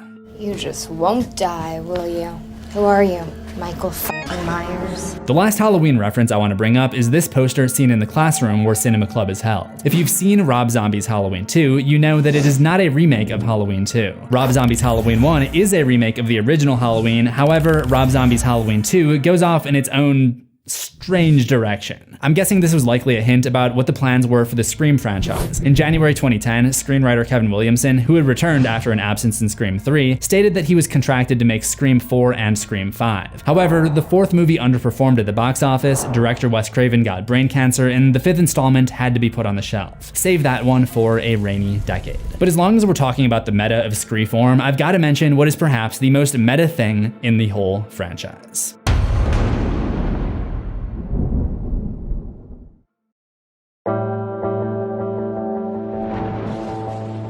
Remember that cop character, Anthony Perkins? Well, not only is he named after a Psycho actor, but he also appeared in Scary Movie 3. Scary Movie is a parody of Scream, and Scream is a satire of the horror genre. If you've kept up with my Scream Things You Missed series, you already know that the first Scream contained many references to slasher movies, including Wes Craven's own work. So Scream 4 focuses on movies that were remade. The new version of the video store scene is the Cinema Club scene, where we see a whole bunch of movie posters, like this one, The Hills Have Eyes. This checks both boxes. It was directed by Wes Craven, and it received a remake in 2006. If you're really paying attention, you'll also notice the poster for The People Under the Stairs, a 1991 Wes Craven production. Before his death, Craven planned to remake this, but never quite got around to it. There's also a poster for George Romero's Dawn of the Dead. It was remade in 2004. The Thing is a remake of The Thing from Another World from 1951. You may notice the poster on the left is not a horror movie. It's a film called Zack and Miri Make a Porno. This is actually a continuation of a series of Easter eggs between Wes Craven and Kevin Smith. I talked about this in greater detail in my Scream 3 episode, but the two directors have been exchanging cameos and Easter eggs in their movies since the original Scream. If you look around the classroom, you'll also see that the Cinema Club are big fans of the Stab franchise. You can see the Stab poster right here and the Stab 3 poster in the back corner. An interesting note here is the tagline for Stab 3 is Hollywood Horror, which means this is not the same movie we saw being shot in Scream 3, whose tagline was Return to Woodsboro. It seems that since all of the cast was killed, the studio decided to make Stab 3 about that, rather than trying to recast for Return to Woodsboro. Little did they know, the story would return returned to Woodsboro all on its own. Behind the shelf is the Stab 5 poster and the Stab 6 poster, but that's really only just the beginning of the display of their Stab fandom. We see much more that night at the Stabathon, where there are a lot of background details that you may have missed. Here's a girl dressed as Casey Becker, posing with a decoration of the gutted Casey Becker, which you can see more of behind the crowd right here. Another display shows Tatum Riley hanging out of the garage flap. Many of the attendees are wearing costumes of Scream and Stab characters, something that is very accurate if you've ever been to a screening. These two guys in the audience are both dressed as Dewey, and one of them even has a mustache hat. There's another Casey Becker on the left. A lot of the kids have Woodsboro High School Letterman jackets, like Casey's boyfriend, Steve Orth, but then again, those are their actual high school jackets, so I won't count that one. But I will count this couple dressed as Gail and Dewey, Gail in her green news dress and Dewey in his uniform.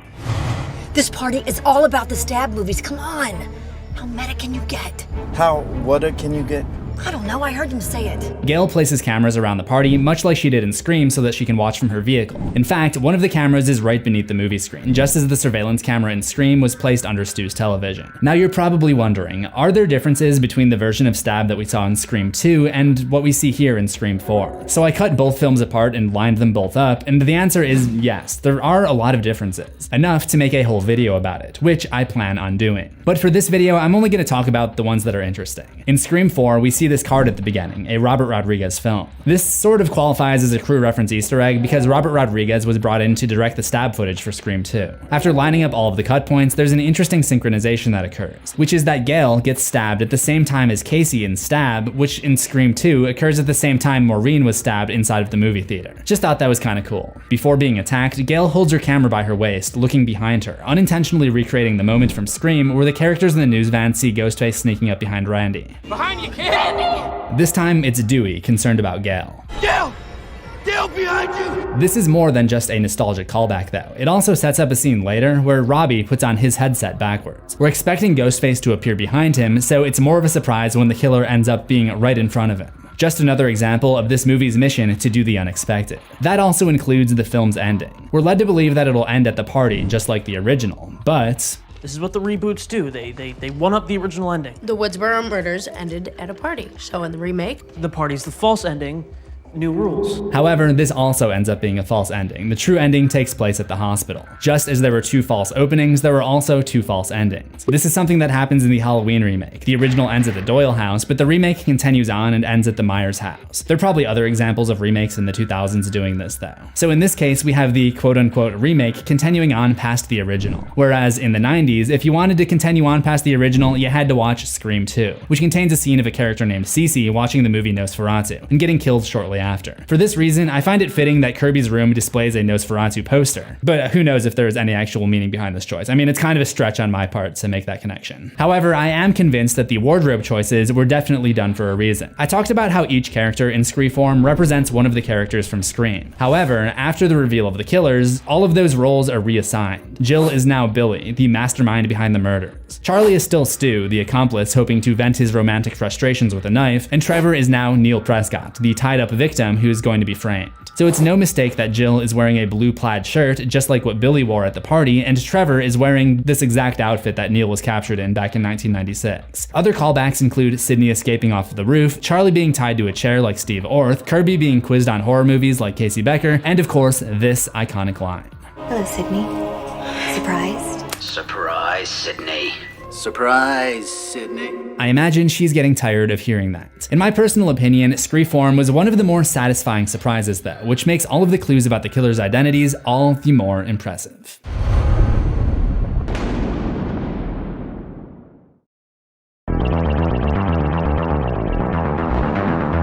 Upon rewatching the movie, I noticed that while Jill and Charlie pretend that they aren't particularly close, they do sit next to each other in class, and Jill is the only one to not take out her phone when everyone's getting alerts about Jenny and Marnie, though I'm not sure why she doesn't just at least pretend to be interested. On a somewhat related note, fellow Zach and fellow horror creator Zach Cherry pointed out in his video that Sydney doesn't appear to have a cell phone in the movie. She receives calls on Jill's cell phone and the Roberts landline, and after arriving at Kirby's, she borrows Jill's phone to place an outgoing call to Dewey to plead for help. This is probably because Sydney Sydney is tired of all the prank calls and doesn't want to give any future copycat killers a means of contacting her. It's a nice touch. Mr. Cherry also attributes a lot of the kills to Charlie, which many were surprised by, but I personally think it kind of makes sense. Jill would have wanted to set it up that way because of the fact that they're recording all of the kills and the fact that she's secretly planning to frame Charlie as one of the killers alongside Trevor. It stands to reason that the police would probably study these videos and take note of the killer's height and broad shoulders. Charlie might also be the most forceful Ghostface we've seen. Check this out.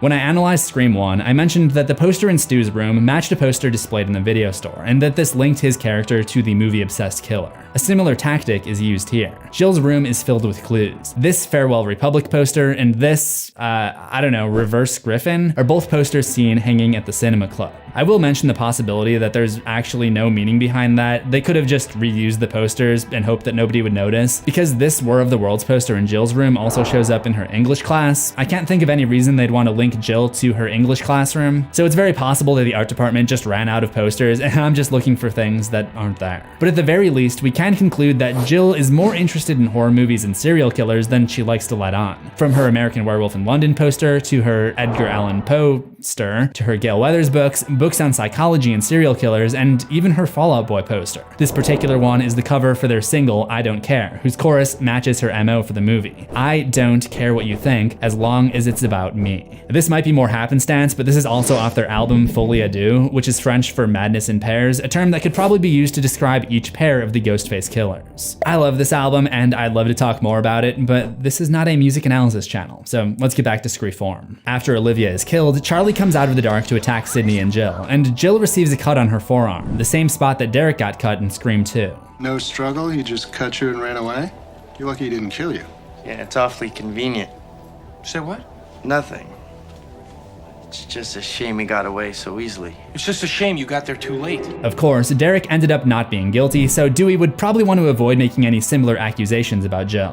When Sydney speaks to Jill the following night, she has what she thinks is a bonding moment with her cousin. You know when people say, I know how you feel, but you know they're just saying that because they really have no frickin' idea how you feel? I know how you feel. I love that line because in reality, Sydney has no idea how Jill feels because she doesn't suspect her of being the killer. It's like the sticker on the door of the cinema club says, not your usual suspects. Jill claims she could never handle the attention of being the surviving victim, when in fact, that's exactly what she wants, even if her 15 minutes of fame really is only 15 minutes. And finally, at Kirby's after party, Trevor shows up unexpectedly and just walks right in because the door is unlocked. By the way, Kirby, with everything that's going on right now, you probably shouldn't leave that unlocked. Sorry. Charlie is not worried about locking the door because he knows there's no threat. He and Jill are both in the room already. Screeform would be the final legacy of director Wes Craven, but his creation would live on without him after yet another 11-year gap with Scream 2022. Most Scream fans already know about how Scream 2022 paid tribute to Wes Craven, the director of Screams 1 through 4, by naming a character after him, having a house party dedicated to that character after his death, and repeating the words "for Wes" as the first thing we see in the end credits. What you might not have noticed was the hidden meaning behind Wes's phone number. The 707 is just the area code for the part of Northern California where Woodsboro would be located, and all of the Woodsboro characters have this area code. But 1939 refers to the year that Wes Craven was born. We actually see Craven's birthday come up again later during the YouTube video about Stab 2021. The channel's subscriber count is 821,939, which could be read as 8/2/1939. Under the American date format of month, day, year, this represents August 2, 1939, the day Wes Craven was born. This page contains a lot of other Easter eggs, including other hidden dates in the numbers. To learn about many classic cameos, secrets on tattoos, and meanings behind names on cell phones, stick around to the end of this video.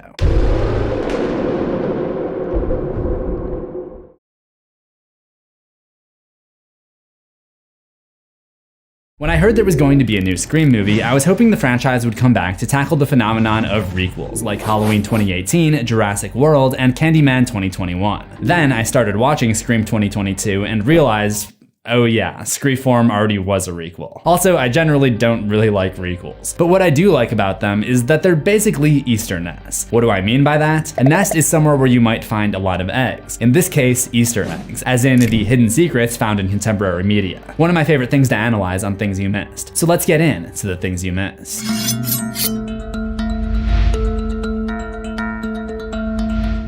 Each entry in the Scream franchise serves as a satire of the horror genre, and sometimes of media franchises as a whole. As you are very aware of if you've seen my previous videos on Scream, Scream 2, Scream 3, and Scream, there are a few franchises that they'd like to use as a blueprint of sorts. First, there's Halloween, the movie shown in the first Scream, which served as an example of horror movie rules. Then there's Star Wars, which was most heavily discussed in Scream 3 when the characters were trying to figure out the rules for trilogies. Finally, there's Scream, which also exists in universe where it's known as the Stab franchise. So many things that happen in Scream 2022, from bigger plot points to little moments, are callbacks to things that have happened in the Scream franchise, which is also fitting for a requel because these movies often share the concept of it's happening again. So for the third time in franchise history, it starts with a phone ringing, then a female picking it up and speaking to an anonymous caller, then she starts playing with a knife block, and then she gets attacked by Ghostface and she kicks her attacker in an attempt to escape. Then, in a parallel to Scream 1, a group of friends discusses the attack the next day while sitting outside of Woodsboro High School while eating grapes. We find out boyfriend and girlfriend Chad and Liv aren't sleeping together, like Sydney and Billy in Scream, and an announcement from the high school principal cancels classes, just like in Scream. But did you notice who the new principal was? Attention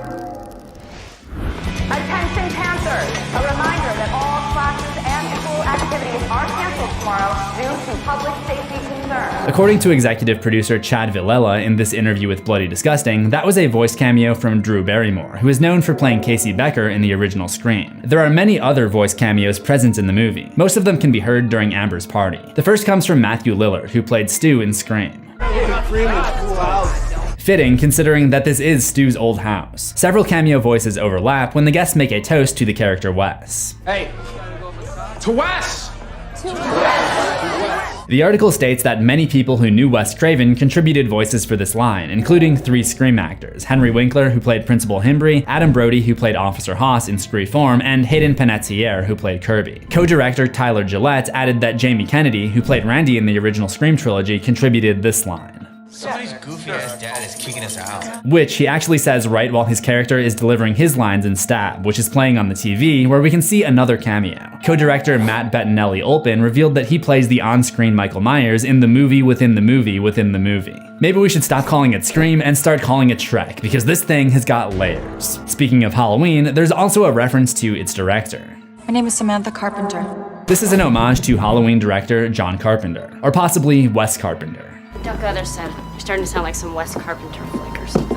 The new directors for Scream 2022 went a little bit crazy with references to Wes Craven's body of work, starting with Sidney Prescott's address. It's Sidney Prescott and she lived on Elm. Although it was mentioned in the original script, I don't think that Sid's street address was ever brought up in the first movie. But Elm is a reference to Elm Street from Wes Craven's famous franchise A Nightmare on Elm Street. We actually see the Elm Street intersection later when Sam and Richie roll into town. Then, when we're reintroduced to Dewey, you can see his list of cell phone contacts if you pause at the right moment. One of his contacts is Christy, which is probably a reference to Christy Parker from A Nightmare on Elm Street 3 and 4. Christy is played by Patricia Arquette, the real-life sister of Dewey's actor, David Arquette. Also of note in Dewey's list of contacts is B. Miska, which is a nod to Brad Miska, the owner of horror movie news website Bloody Disgusting, which may explain why they have all these exclusive interviews with the directors and producers, which I keep referencing. During the YouTube scene later on, the Related Videos panel also suggests an upload from the Bloody Disgusting channel, another exclusive interview, but we'll get to that later. Under B. Miska, keeping up with the theme of internet horror personalities, is Mr. Morris. That's me, Zach Morris. You might be thinking, no, that's just the father of Olivia Morris from Scream, but no, she doesn't have a father. Your mom home? She's got a boyfriend. So it must be talking about me. If Dead Meat gets to be in it, I get to be in it too, damn it. Another one of Dewey's contacts is Judy, which is probably just Judy Hicks, his old deputy at the police station. I was thinking it's kind of a shame that he never got with her after he split up with Gail, but who knows, maybe he actually did. Actually, now that I think about it, she must have already had a kid by the time she was hitting on Dewey in Scream, so that's weird. We actually see her list of contacts too, and you can spot more Wes Craven related homages. Tina G represents Tina Gray from the original Nightmare on Elm Street. Leroy is a character from Craven's 1991 film, The People Under the Stairs. Nancy T, of course, is Nancy Thompson, the main girl from A Nightmare on Elm Street. B. Adams is Brandon Adams, the actor who played Fool in The People Under the Stairs. Under her son, there are 3 deputies listed. Deputy Vincent and Deputy Farney are actual characters in the movie. Deputy Keith is not. I'm guessing this is a crew reference Easter egg because the movie's production designer is named Chad Keith. For all the Wes Craven related Easter eggs, it seems like there's only one Easter egg related to Kevin Williamson, the screenwriter of Screams 1, 2, and 4. It comes when Tara is in the hospital watching an episode of Dawson's Creek. This is season 1, episode 11, The Scare, which was written by Williamson, and the episode itself is kind of a spoof of the original Scream. Like I said, there are a lot of layers to this. We're not done with the Wes Craven Easter eggs though. I'll be continuing to analyze those and Richie's big slip up that would have given him away as the killer if only his girlfriend had noticed.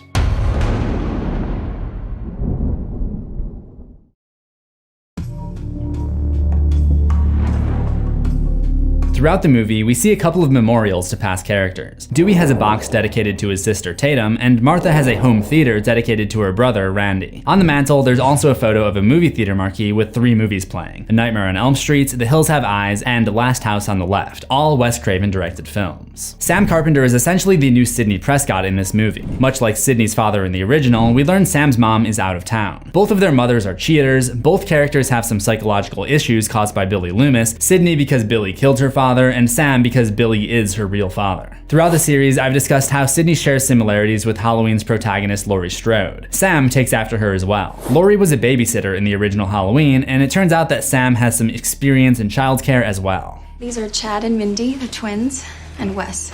I used to babysit them all. The first victim to die this time around is Vince, who we eventually learn to be Stu Macher's nephew. In a requel, everyone has to have some dumb reason to be related to legacy characters. There's also a little clue about this in the opening scene, where Tara looks up the cast of the original Stab on her phone. There's a new addition here, a cast member who wasn't specified back in Scream 2, and that is Vince Vaughn playing the role of Stu Macher. So the names Vince and Stu are kind of linked from the very beginning. There's also a detail on the hood of Vince's car. Not only a movie detail, but like an actual car detail. The words six-pack are written there, perhaps a hint that we'll be seeing a 6th movie. Also, this guy parked in front of him is parked in front of a fire hydrant. Come on, man, the cops are right there. Vince also has a Jason tattoo. This is probably a red herring, making the audience think that he might be the killer, considering the line that Richie said earlier. And I gotta make sure we don't get sliced up by some lunatic who saw Friday the 13th and thought, you know what, that Jason guy, he's got some pretty solid ideas. Of course, Vince ends up being a victim, not a killer. During his death scene, we hear the song Red Right Hand, which appeared in every Scream movie besides Scream, so it's good to see it back on rotation here. Ghostface actually takes out Vince with his own switchblade, not the usual Ghostface knife. I'm guessing this is just another red herring though, to make it look like Vince was somehow connected. Finally, after like 35 minutes, we see Sidney Prescott. She's a runner now, which seems like a reasonable hobby after a lifetime of being chased by psychopaths, and she finally owns a cell phone. She never had one in Scream, but seeing as how that didn't prevent her from being targeted by the next Ghostface, she probably decided to just cave in and get one. Dewey mentions that she's married to someone named Mark. There is a Mark in the Scream franchise, that is Detective Mark Kincaid, the cop from Scream 3, who weirdly came back to her house and watched movies with the trio at the end. One of the Bloody Disgusting articles that I mentioned earlier addresses this. The executive producer confirms that Sidney's husband is indeed Mark Kincaid. I can't say this fully makes sense to me, because where was he in Scream and where is he now? And why is Sidney's name still Sidney Prescott? I'm guessing she still wanted to take advantage of the notoriety of her name for her career as an author. The original Scream featured a scene known as the video store scene, where Randy speculates on who the killer might be. Every subsequent sequel so far has had its own version of the video store scene. This time it's the Randy Meeks Memorial Theater scene, and Mindy, the new Randy, fills the gang in on her ideas about who might be guilty. At one point during the scene, Dewey refers to Stu Macher as a real Looney Tune. This might be a reference to the fact that Stu was in the 2003 movie Looney Tunes Back in Action, where he plays himself, Matthew Lillard, arguing with Shaggy, also voiced by Lillard, about the quality of his performance in Scooby-Doo the movie. A scene probably meta enough to be in a Scream movie, if we're being honest. In the background, there's a Vertigo poster. This is now the 3rd Scream movie in a row to reference Vertigo, starting with Sarah's line in Scream 3 and this poster in Scream. Vertigo is directed by Alfred Hitchcock, who borderline invented the slasher genre with his movie Psycho. Psycho has been referenced in every Scream movie, and that continues here, with this poster, Amber imitating the Psycho soundtrack as she gestures her knife. One of the Ghostface killers even directly cites the movie this time around. Ever seen the movie Psycho? And then we cut directly to this shot, where Wes is taking a shower. It's the same camera angle used in the shower scene from Psycho, and subsequently the shower scene from Stab in the 2nd Scream. The next character to die is Wes. As I mentioned, he gets out of the shower and explores downstairs. In the kitchen, there's a note from his mom. Wes, lemon squares in the fridge, love mom. This is a callback to Judy's famous lemon squares, which she made for Dewey in Scream. Sheriff, you're not cheating on your wife if you eat my lemon square. The ones that Gail found disgusting. Your lemon squares taste like ass. Speaking of whom, she returns to the story by stepping out of this KQIS6 news van. It's the same station that Gale worked for in Scream, but ever since then, she's worked other jobs, such as Up to Date, 60 Minutes 2, Total Entertainment, and she even went rogue for a while. Seeing her back at her original station is exactly the choice you'd expect from a requel looking not to upset the status quo. At this point, Dewey and Gale are divorced, an event we already saw brewing in Scream form, but it sounds like their divorce went exactly like their breakup in between Scream 2 and Scream 3. Gale gets an important job opportunity in a big city, and the two can't make it work long distance. Dewey belongs in Woodsboro, Gale belongs in a big city reporter job. Once again, history seems to be repeating itself with these two. Despite Gale being back in her old job, the underlying theme about the media and its effect on real-world violence is not as present in the new Scream like it was in the first 4 movies. We do get a little bit of discourse about the entertainment news industry at the end, where Richie seems to imply that he was driven to the brink partly by the media blaming fans for the poor reception of the new Stab movie, but I see that as just one aspect of a bigger conversation around this idea of toxic fandom. So what is toxic fandom? Is it real? Is it a problem? Should we be worried about it? The most agreed upon definition reads, when a person believes that they have the only correct way of appreciating certain content. They will attack other fans and disagree with them even when they're discussing a topic that the toxic fan knows little about or has only heard from secondhand sources. I will add that it seems that toxic fandom has also become a buzzword used by journalists or salty creators to try to get clicks and sway a narrative. For example, let's say a new movie from a popular franchise comes out and it's bad. Those involved might soon be crying about toxic fandom to try to make all criticisms look invalid. I'm sure there are fans in those cases who dislike that new movie merely because it does not fit their belief about what the franchise should be like, but that does not make the entire fandom toxic. And it shouldn't invalidate good criticisms based on the quality of the work. So is it a problem? Should we be worried about it? At the end of the day, it's all just online discourse. There's no reason to take it that seriously. I feel like I can offer a unique perspective here as someone who is both a fan and a creator. As a fan, I try to separate my bias from my critique. For example, I don't really like the concept of Toy Story 4 because I think the third was such a perfect ending. But I don't think it's a bad movie. I mean, I recognize that it's well made for what it is. But when something is bad, I think it's important to be vocal about it in a constructive way. As a fan, it shows that you care, and a good creator will take quality criticism into account for future work. As a creator, you have to be able to separate good criticism from comments by those who are never gonna like your content in the first place. And that brings us to my favorite cameo in the movie, the Dead Meat cameo. And this webpage has more hidden content than you could possibly imagine.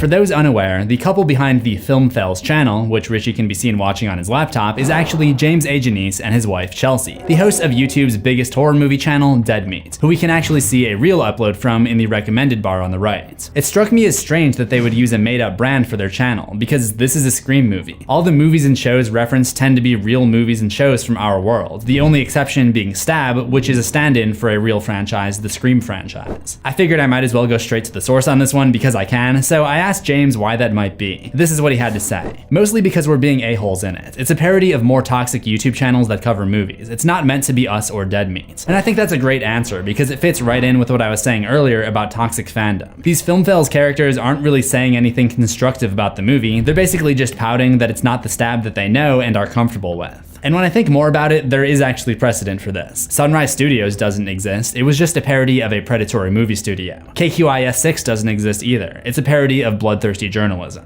Film Fails, more specifically, seems to be a parody of YouTube channels that screeched about Star Wars The Last Jedi in 2017. Judging by that Dead Meat upload on the side, Rian Johnson on Reinventing Stab. Rian Johnson was the director of that heavily debated Star Wars title, and often the target of vitriol from fans and content creators. I'm sure there are many people that would like you to believe that The Last Jedi was divisive or controversial, but if you actually look at the ratings, most people just found it to be very average. I already talked about Film Fail's subscriber count being Wes Craven's birthday, but the view count is also significant. It has 122,096 views, 12/20/96. December 20th, 1996 was the release date of the original Scream. Then there's the like to dislike ratio. It has 1,117 likes and 20 dislikes. 11/17/20, or November 17th, 2020 was the day that production wrapped on Scream 2022. Thanks to Richie for using the return YouTube dislike extension so we could see that one. On the side, there's a video from Bloody Disgusting's YouTube channel that I mentioned earlier. It's titled Interview with Woodsboro survivor Kirby Reed. Kirby was a major character in the 4th movie, and up until now, we were led to believe that she didn't make it, so this is actually big news. The 4th video is called Not My Stab, Join the Stabhead Army and hashtag Redo Stab 2021, and it's uploaded by a channel called Stabhead. There's a bit of a story behind this one, so grab some popcorn. Dreadit is the name of a horror movie community on Reddit. Mindy actually mentions it when she's explaining the fan contempt for Stab 8. You go on 4chan and Reddit, all they're talking about is how Stab 8 pissed on their childhoods. To promote Scream 2022's release, the team behind the movie held an Ask Me Anything session on Reddit. One user, named Stabhead, asked, did any of the actors go above and beyond to prepare for their roles? Their reply was, we were meeting with Jack to talk about his character, and he told us that he had created a Reddit account under the name Stabhead to... Wait a minute. We love you, Jack Quaid. Necessary information, Jack Quaid is the actor who played Richie, the second Ghostface killer. The account shows him commenting on topics like Halloween, The Last Jedi, and of course, Scream. So the way I see it, Stabhead is actually Richie's online persona. He was the one to create this channel and upload this video. Amber even mentions during the finale that she met Richie on the Stab subreddit. Under the Stabhead upload, there's one more video of importance. Did the real-life Stu Macher survive? As I mentioned in my Scream 3 video, the original plan for that movie was to have Stu return as the villain. But since this was right after Columbine, producers decided it was not the best idea to have a high school revenge seeker right now. But this video title suggests that maybe having Stu return in the future is not yet out of the question. If he's alive, then he's been in prison for about 25 years now. Although Stu himself isn't in this movie, his actor has yet another vocal cameo here as the voice of the new silver-faced Ghostface. One of the common complaints about the new Ghostface in Stab 2021 is his new weapon, a flamethrower. Ironically, the new Ghostface in this movie ends up getting herself lit on fire. The link to FilmFell's merch store is hastaelfuego.org, Spanish for Until the Fire, which could also be a clue about Amber's fate. When she has her one last scare moment at the end, she's covered in burn scars, very reminiscent of Freddy Krueger. You can bet that this was by design. About midway through the film, the deaths of Judy and Wes are discovered, and Sam realizes that her sister may be in trouble at the hospital, so she gives Richie a quick call to check on her, and hears an unexpected voice on the other line. Hello, Samantha. No. Richie can't come to the phone right now. What? He's finding out what happens to people who stick their noses in business that doesn't concern them. It reminds me of Jigsaw re-recording Daniel Matthews' voicemail greeting in Saw 2. You've reached Daniel's phone. He's not in right now. I love a good horror movie voicemail greeting. If this was the 4th movie, which had a lot of Saw references, this might be an intentional nod to Saw, but this is the 5th movie, which focuses more on the so-called elevated horror genre. For example, Tara's favorite movie is The Babadook, and she begs to be quizzed on the gems of the mid to late 10s. Ask me about It Follows, ask me about Hereditary, ask me about The Witch. She's got really good taste. She describes elevated horror as being scary, but with complex emotional and thematic underpinnings, not just cheesy jump scares, which Richie, as a fan of Stab, isn't thrilled with. That sounds kind of boring to me. And in the home theater scene, Stab's slasher stylings and elevated horror are painted to be opposites. A major reason cited for fans not liking the newest Stab movie was crammed in social commentary. So Richie was upset that his favorite franchise was trying to ride the trendy wave of elevated horror and set out to craft his own entry more in line with the original by doing a requel. The huge gaping question that leaves is, isn't that exactly what Jill already tried to do? And yes, it is. The only difference was their motivations. Jill did it for fame, but Richie and Amber just wanted to motivate the creation of another Stab movie. It doesn't seem like being the star was as important to them. Even if we are to give them the benefit of the doubt and say that these killers are an homage to Scream 4 rather than copying it, there are still a couple of other necessary details to make it make sense, which I didn't fully realize on my first viewing. The first is that there is no Stab movie based on Scream. If there was, Richie and Amber probably wouldn't have felt the need to make a new one. At the time of Scream, there are 7 Stab movies, and in this movie, there's only one new one, hence the hashtag redo Stab 8. Then there's the fact that the original Scream, and really all of the Scream movies, do feature some kind of social commentary, which I've taken time to discuss in each of my Things You Missed videos. So why would Richie be upset about the new Stab having social commentary? This is because in the Scream universe, the Stab movies are considered non-fiction. Nobody is making up the plot, so nothing that happens qualifies as commentary. Because that's how you make a great Stab movie, Sam. Based on actual events. And this ties right back into the theme of toxic fandom. Richie believes that each Stab movie must be like the original. That's why there's so many repeated elements from the original Scream. Like when Tara is trying to defend herself at the hospital. Ow! Ow! God damn it! She hit me with a phone? Look out! Must have been thrilling for Richie to be reliving events from the original stab. You gotta find me first, you pansy mama's boy! Fucking hit me with the phone! In some cases, lines are nearly lifted directly from a previous movie. You think you're still the star? This isn't a f***ing movie. It will be. This isn't a f***ing movie. No, but it will be. The final act features plenty more references, some of which you might have noticed, but you probably missed this tiny detail, which was the reason that Mindy was able to survive where others did not. Welcome to Act 3. Run!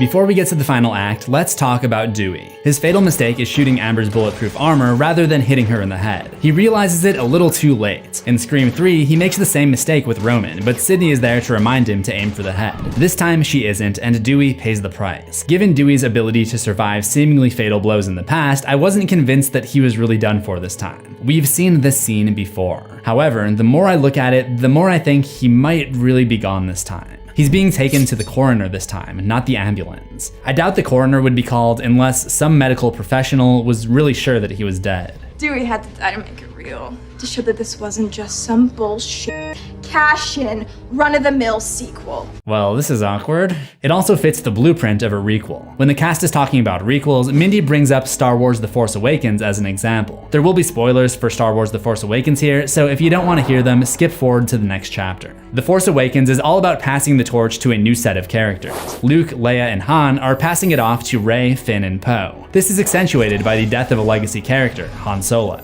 So Scream 2022 is doing the same here by killing off Dewey, as the torch is passed from Sidney, Dewey, and Gale to Sam, Tara, Mindy, and Chad. And just as The Force Awakens brought back familiar locations like the Millennium Falcon and the Star Killer, which is basically the Death Star, Scream 2022 brings back the Mocker household, which plays host to another party, which is probably the most tasteless thing ever, considering it's supposedly supposed to honor their friend Wes, but it looks like a typical college party. I guess it's kind of fitting though, considering the existence of this movie. Here we see a few more callbacks. The basement fridge is the new garage fridge. Not many people have basements in California. Richie is wearing a blue plaid shirt, like former Woodsboro killers Billy Loomis and Jill Roberts. When Sidney arrives, the first door she checks behind is the same one she hid behind when she donned the Ghostface mask in the original Scream. Perhaps the most obvious repeat is the infamous look behind you scene, which we've seen play out in various forms across most Scream movies. Mindy is the new Randy, so fittingly she's the one being snuck up on, but unlike Randy, she realizes it and attempts to get out of the way. This is partially because she knows she's in a movie and she might be a little bit sharper than Randy, but there's also an important clue in Stab.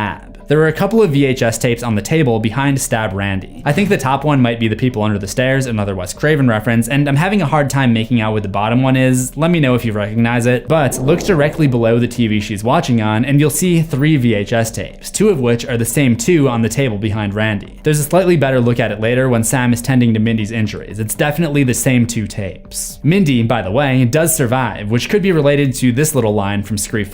In fact, the only surefire way to survive a modern horror movie, you pretty much have to be gay. It also helps to be the daughter of a serial killer, as it turns out. She may be related to Billy Loomis, but Sam wipes her knife off a lot more like Stu Macher. Now, before I get into the ending and my views on what this really means for the franchise, I've got to go over all of the evidence seen throughout the film that proves who the killers really were, as I have at the end of each of my Scream analysis videos. So let's take it back one more time to the start. In the opening, Tara invites Amber to come over, mentioning that her mom was out of town. Amber and Richie were probably waiting for an opportunity like this and used it to decide that this would be the night that they strike. When Tara starts receiving concerning phone calls, she gets a text from Amber which says, "You should answer it." The caller explains that Amber's phone was cloned and no one really questions it. But the easier and correct explanation is that Amber was just the killer, using her own phone. When Sam gets a Ghostface call in the hospital, it's also from Amber's phone. Amber and Richie have to act like they're meeting for the first time. We see her look at him very lustfully, which makes more sense now knowing that they were secretly a couple. Sam is attacked at the hospital at the same time that Amber was being questioned by Hicks at the police station, which means this one must have been Richie. This is the same old trick used to get Billy Loomis off the hook in Scream and get Roman off the hook in Scream 3. When are they gonna learn that there are always multiple killers? Then there's the scene where Dewey correctly predicts a killer by accusing Richie. This is just like Randy in the original Scream. His first guess is Billy, and it's correct. He's got killer printed all over his forehead. The most damning evidence comes after he kicks Richie and Sam out though. Listen to what Richie has to say about him. Jesus. Yeah, he's way more fun in the movies. Notice the plural use of the word movies. At this point in the story, he claims that he's only seen one Stab movie, the original. When he and Sam were driving to Woodsboro, he claimed to have no idea about the Stab movies, and then at the hospital, he says he's watching the first one on Netflix so he can be prepared. Lucky for him, Sam doesn't seem to notice this slip up. While it's not necessarily evidence, I do think the fact that he spends his spare time watching vitriol about Stab 2021 is kind of telling about where his interests lie, even if his reasoning is that he's trying to learn about the franchise. Later on, during the second attack at the hospital, Amber cuts Richie in the forearm. We saw this in Scream form, where Jill was cut in the same spot by her fellow accomplice as a way to deflect suspicion away from her. In my previous video, I labeled this as a nod to Scream 2, where Derek is cut in the forearm, and Dewey finds it suspicious because the cut conveniently missed any major arteries. Despite some of the well-hidden evidence that I mentioned, I found these killers to be pretty obvious. Perhaps the fact that they are so similar to the killers from the last movie made them stand out a little bit more. We close with the same pullout shot of a news anchor giving a report in front of the house, but this time it is not Gail Weathers. Like the main characters and the filmmakers, the news anchor microphone has been passed down to the next generation. At the end, over the dedication to the series' late former director, we hear a bird call. It links back to all of the bird artwork seen in Amber's house. It's all part of one last tribute to Scream's iconic director Wes Craven, who, in his spare time, was an avid bird watcher. The sound at the end of Scream 2022 is the call of the whippoorwill, a sound effect that Craven has actually used a few times in his films. In this 2008 interview in the bird enthusiast magazine Audubon, he explains how he has used bird sounds as sort of an orchestration in his work. I've used the whippoorwill a few times, probably inappropriately, but it's such a haunting sound, and I do remember the sound from being a kid in the woods of Ohio and on camping trips. But yeah, I think they're used a lot in Hollywood. I would be the first to confess that accuracy is probably not the first motivation. We get a quick flash of somebody in a Ghostface mask wiping off a knife before the credits roll, maybe an homage to the quick scares seen before the credits of Scream and in Scream 2. No such scare occurs in Scream 3 or 4. To me, the implication is that seeing a new Ghostface right before the end credits is teasing a sequel. We don't see it in 3 because Roman is defeated, and for now, that means the end of the series. While Scream 4 was not planned to be the final movie, it was the end of that era of Scream, and there's nothing in the story that prevents the 4th movie from being the final chapter. Unlike Scream 1, which specifically has a line about how there's gotta be a sequel, and Scream 2, which specifically has a line suggesting that it's a trilogy. So the quick flash of Ghostface at the end of Scream 2022, to me, is the director's way of telling us that they planned for a sequel. And with a 6th movie being given the go-ahead before the 5th was even globally released, it seems likely the next chapter was planned, and it'll tie in nicely with the material in the 2022 offering.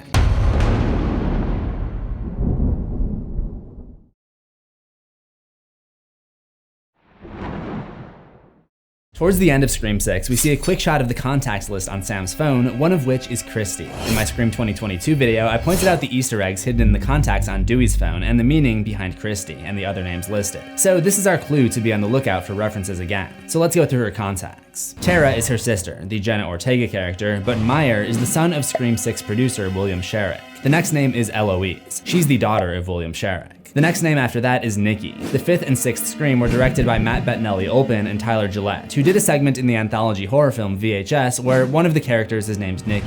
I'm not sure about River, it's too common of a word to search, but I did figure out that Eileen is Eileen Jones, the wife of Tyler Gillette. Mindy and Chad are the twins from the movie. Sydney is the main protagonist of the franchise, who isn't in this one. Jay is the film's editor, Jay Prochidney, and T-Ferg is the post-production assistant, Tyler Ferguson. I wasn't able to find a Minnie, and Rebecca could refer to several people. But that's just a taste of the level of detail that this movie's secrets have to offer. If you want to know the Scream origins of every single prop in the movie theater shrine, all of the costume references on the subway train, and info hidden in hard-to-find places, stick around to the end of this video. Welcome to Things You Missed. Just 1 year after the franchise was revived with Scream 2022, the next sequel would already be released, mirroring the quick turnaround from the original Scream in 1996 to Scream 2 in 1997. This would be our first of many clues that Scream 6 was going to be a requel of Scream 2, in the same way that the last movie was a requel of the original. For the 3rd movie in a row, they changed the naming convention of the title. The 4th movie moved the number inside the word Scream, which was cool. Everybody likes it when I call it Screeform. It's not annoying, nobody leaves angry comments about that at all. The 5th could have gone with 5 Cream, but instead just decided to call it Scream to fit the meta of requels at the time, like Halloween and Candyman. I guess Scream 6 was trying to do the best of both worlds by doing the standalone title, but also having the number in the M on the poster, which means they had to switch to Roman numerals. It reminds me of the Jak franchise. The first game was Jak and Daxter: The Precursor Legacy, then Jak 2 switches to Roman numerals, Jak 3 used Arabic numerals, but then the fourth one was called Jak X, but it wasn't the Roman numeral X, it was just the letter X. Anyway, I'm getting off topic. Let's cut in to the things you missed.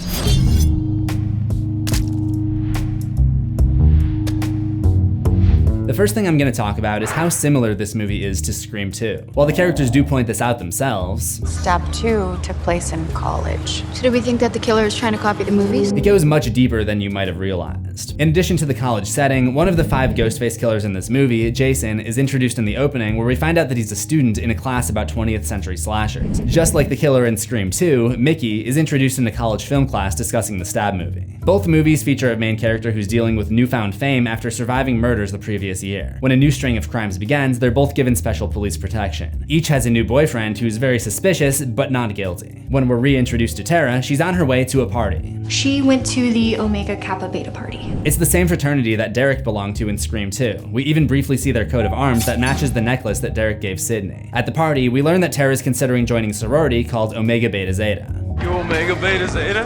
No, not yet. Which is the same one that CC Cooper was a part of in 1997. Speaking of CC Cooper, she doesn't last long in the movie, getting stabbed and thrown off the top of that sorority house. She has a counterpart in Scream 6, Anika, who gets stabbed and tossed from the ladder she's trying to escape on. I don't know why Danny just has a huge ladder in his NYC apartment. Maybe he saw Nerve and was inspired. Tara later explains that the Core 4 moved to New York for summer semester, very similar to how Sydney and Randy moved to Ohio mid-school year to escape their own trauma in Woodsboro. While Scream 2 was set in Ohio, the college that they filmed at was in Atlanta. Atlanta is mentioned several times in Scream 6. It's the place where Jason and Greg first met in middle school, and Kirby works for the FBI's Atlanta field office. Could be a coincidence, or maybe an intentional connection. Kirby, by the way, has a scar from where Charlie stabbed her in Scream 4. She gets stabbed there again at the end of Scream 6, but lives. The same way that Dewey survived in Scream 2. Knife went into some old scar tissue. Saved his life. The same thing seems to happen to Gale Weathers. In Scream 4, she got it in the shoulder, and that's where the new Ghostface gets her again in 6, and she manages to survive. After Sam and Tara survive the first attack, Gale Weathers comes investigating, and the franchise tradition of her getting punched in the face by the victim continues. If you look at the reaction of the cameraman, it's the same look of surprise seen on the face of Joel, her camera guy in Scream 2. Yes, I got that on film. The reason Gale got punched was because Sam was unhappy with her portrayal in Gale's latest book. You called me unstable and a born killer. That's taken out of context. That's literally a quote. Which mirrors Dewey's frustrations with his portrayal in the Woodsboro Murders book. He too supplies her with actual citations. Page 41. As I mentioned, the first death out of the main cast is Anika, and she's wearing the same green jacket that Randy wore when he became a Ghostface victim in the second movie. There's also another reference to Randy when they're walking through the park trying to keep Ghostface on the line, and this similarity is called out by Mindy. This is exactly how our Uncle Randy died. However, the person in danger here is actually Gale, who is at home. During her call with the killer, she tries to locate him by hanging up and calling back. This is also a reference to Scream 2. Hang the phone up and star 69 is it? Damn. The finale of each film takes place in a theater where all is revealed. At one point, Sam grabs a brick to defend herself with, which honors the method by which Sydney tried to defeat Billy's mother, crushing her with a pile of bricks. Quinn reveals herself as the final killer. Hey, roomies. You didn't see that one coming, did you? Actually, I did. Billy and Roman already tried faking their deaths, so it wasn't a huge surprise. More importantly, her line is almost identical to what Mickey said after the reveal of Billy's mother. Nice twist, huh? Didn't see it coming, did ya? Like in Scream 2, the main Ghostface is the parent of the antagonist from the previous movie out for revenge against their son's killer. The accomplice, or in this case, the accomplices, are enrolled at the university, their education being funded by the other Ghostface. In Scream 2, Sydney is saved by Cotton, someone she previously believed to be guilty. In 6, Sam and Tara are saved by Kirby, who they thought was guilty. Finally, at the end, it turns out that Chad is somehow alive and he's carried out in a stretcher with Tara running alongside. It's just like Dewey and Gale at the end of Scream 2. But there would be even more Scream 2 references in the movie theater, along with many more hidden secrets.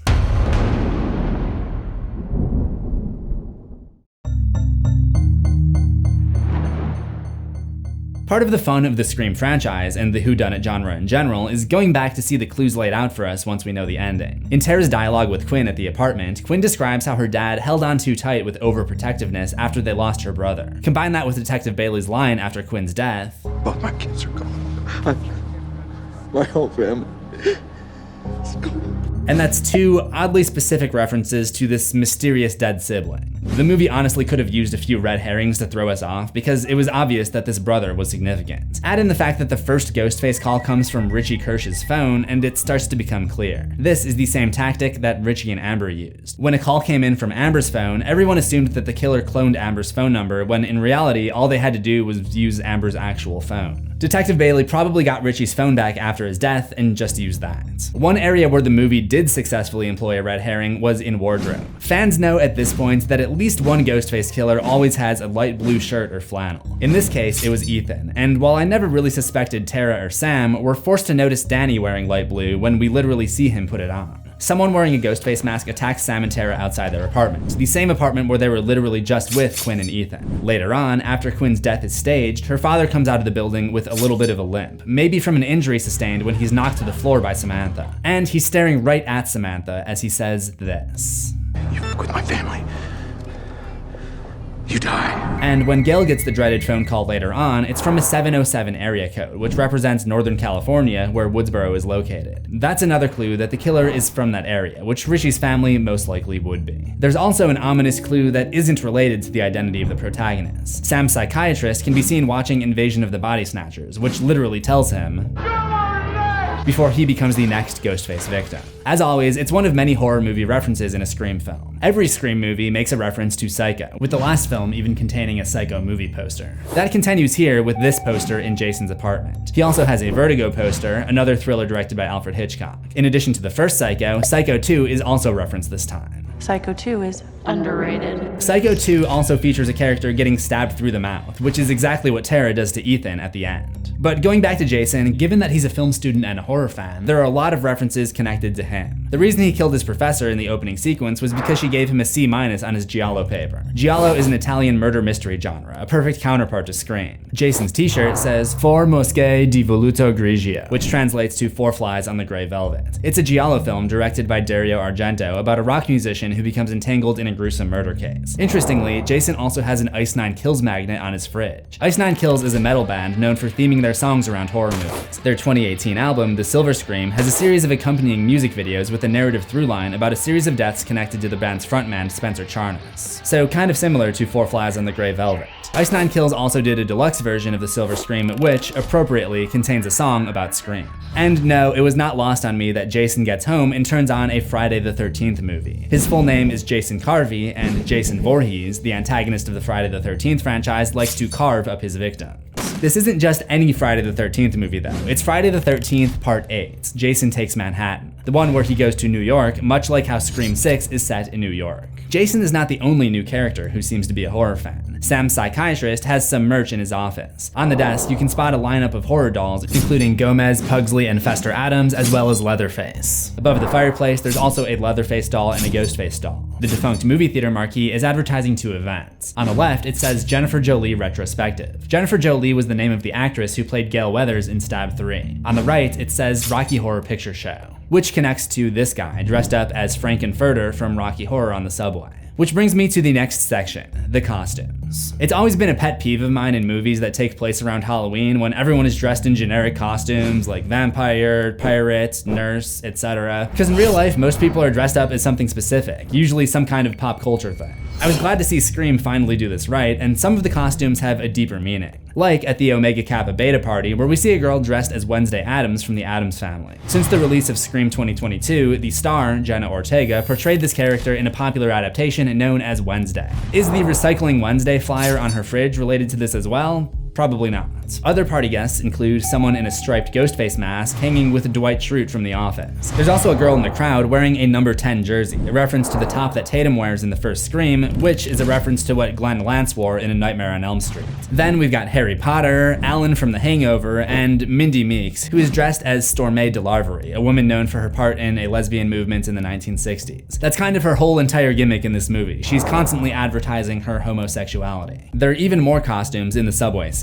First, there's Grace from the 2019 movie Ready or Not, which is directed by Matt Bettinelli-Olpin and Tyler Gillette, just like this movie. There's a David Bowie in the crowd and a Michael Myers from the Halloween franchise, which is significant because of how the Scream franchise is a satire primarily of the Halloween franchise. In fact, when they arrive at the train station, you can hear people chanting, "Evil dies tonight." Less scary, serial killer movie. Which is the mantra from Halloween Kills, the sequel to the requel, just like how Scream 6 is a sequel to a requel. The Statue of Liberty makes an appearance, makes sense, it's New York. This is Mojo Jojo, the main villain from the Powerpuff Girls. Nice to see Scream staying in touch with its 90s roots. It's not really a costume, but this guy has a Fangoria shirt, Fangoria being the famous horror magazine. On the train, there's someone dressed as the Babadook, which Tara cited as her favorite movie in the 5th Scream. What's your favorite scary movie? The Babadook. Other than Ghostface, the train contains a variety of other slasher icons, like Pinhead from the Hellraiser movies, Jason from Friday the 13th, and Freddy Krueger from A Nightmare on Elm Street. Of course, this wasn't Freddy's first rodeo in a Scream movie. There's also someone dressed as Chucky from Child's Play, which was referenced in Scream 2022 as an example of a horror movie that was remade. That scene also talks about elevated horror.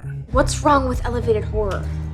I mean, Jordan Peele fucking rules. So some of the costumes in the subway are from the elevated horror era, like Pluto from Jordan Peele's Us, as well as several of the other tethered characters from that movie. There's also a chick dressed as Danny Ardor, aka the May Queen from Midsommar. Right after that, there's a quick flash cameo from Tyler Gillette, the co-director, before we move on to some Stephen King references, including the Grady twins from The Shining and Georgie Denbrough from It. Other horror references include Melanie Daniels from The Birds, complete with Bird, Horace Pinker from Wes Craven's Shocker, Kayako Seiki from The Grudge, and Billy the Puppet from Saw, which was mentioned in Scree form. Did you pick a movie? Yeah, we're gonna go scary. Saw 4. It seems there are also other pop culture references on the train, like Tyler Durden from Fight Club, and I didn't know what this was, so I tried Googling hand around a neck costume, and apparently this was just an Oscars dress from Julia Fox, an actress from the movie Uncut Gems. There's one glaring hole in the train scene. They're trying to safely travel from the Upper West Side to the movie theater. Everyone is in costume around them, so why don't they just get costumes to evade Ghostface? There are many hidden details in the costumes, and there may even be some that I didn't recognize, so let me know what you saw in the comments. But there are even more secrets in the form of hidden Wes Craven homages, Scream Easter eggs, and other things you might have missed.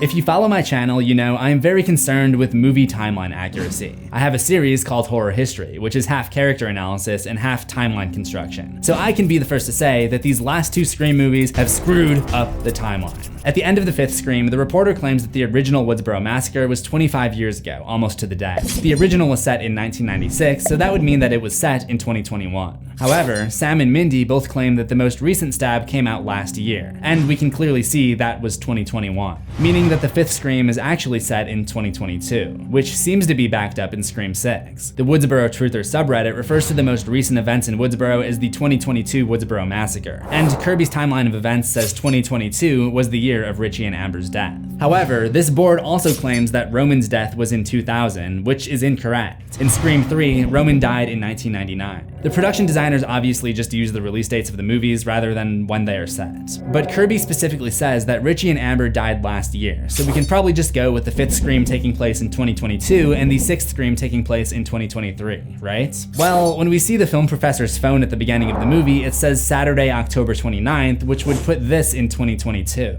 Other phone screens also corroborate this. Sam's driver's license is 2 days away from expiration, although you could argue that she's not planning on renewing it because you don't need a car in New York. And the subway map says service suspended through September 2022. Why would that still be up over a year later? But on the other hand, the newscaster in Scream 6 very clearly refers to Sam as one of the survivors of the Woodsboro killings in 2022. So I think there's more evidence now that Scream 2022 does in fact take place in 2022, and Scream 6 takes place 13 months later in 2023. This board also confirms that the Scream TV show is a separate canon entirely, which I'm very much fine with. Look, if anyone knows the people that work on these movies, can you please just send them my channel so they can stop screwing up their own franchise? I usually try to find a reason to make the mistakes work by saying things like, this character was just estimating the date, but there are only so many excuses I can make for you.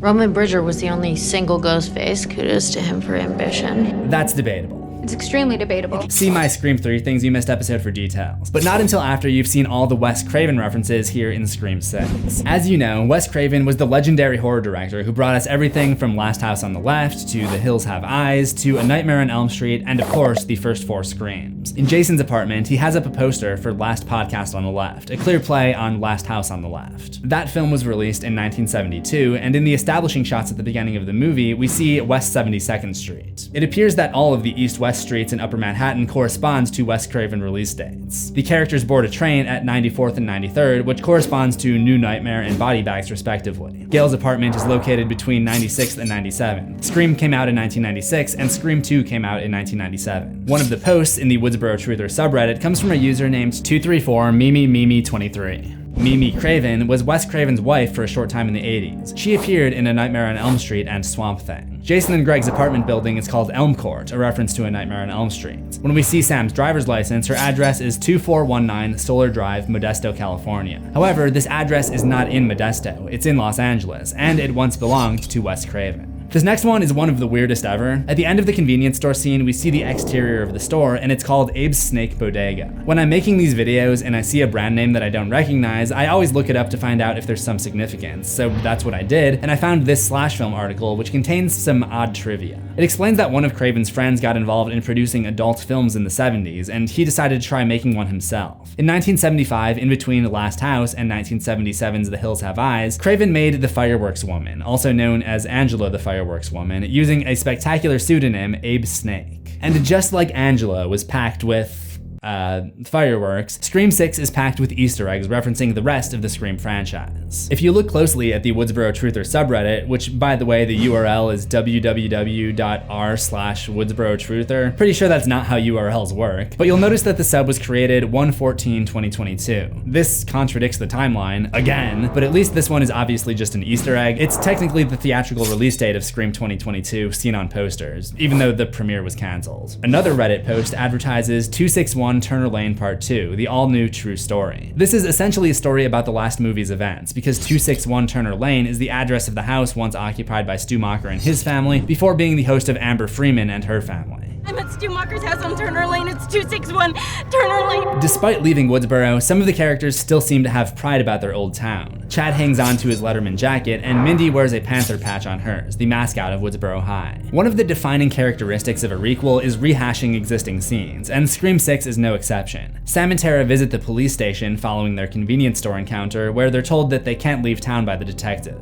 In the 4th Scream, Dewey and Judy have to tell Sidney the same thing. Another Sidney parallel can be seen as they're leaving, and the media swarm around them, just like when they mobbed Sidney Prescott in 1996 outside of the Woodsboro police station. And the same music plays as well. Eventually, Kirby shows up, now a member of the FBI, and she and Mindy test each other on horror movie knowledge. Best Nightmare on Elm Street. The original. This is a reference to the original Scream, where Casey Becker has similar taste. Yeah, Freddy Krueger. Freddy, that's right.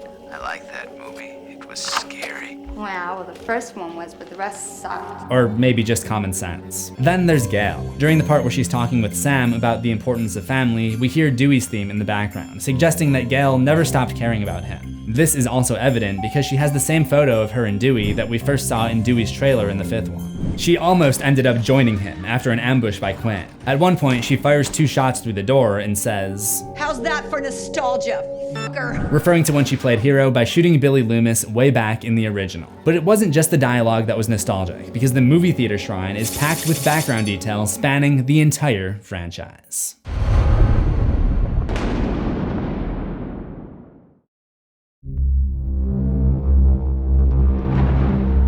Before heading into the theater for the final showdown, Sam splits off from her new love interest, Danny, for safety reasons. We don't know you.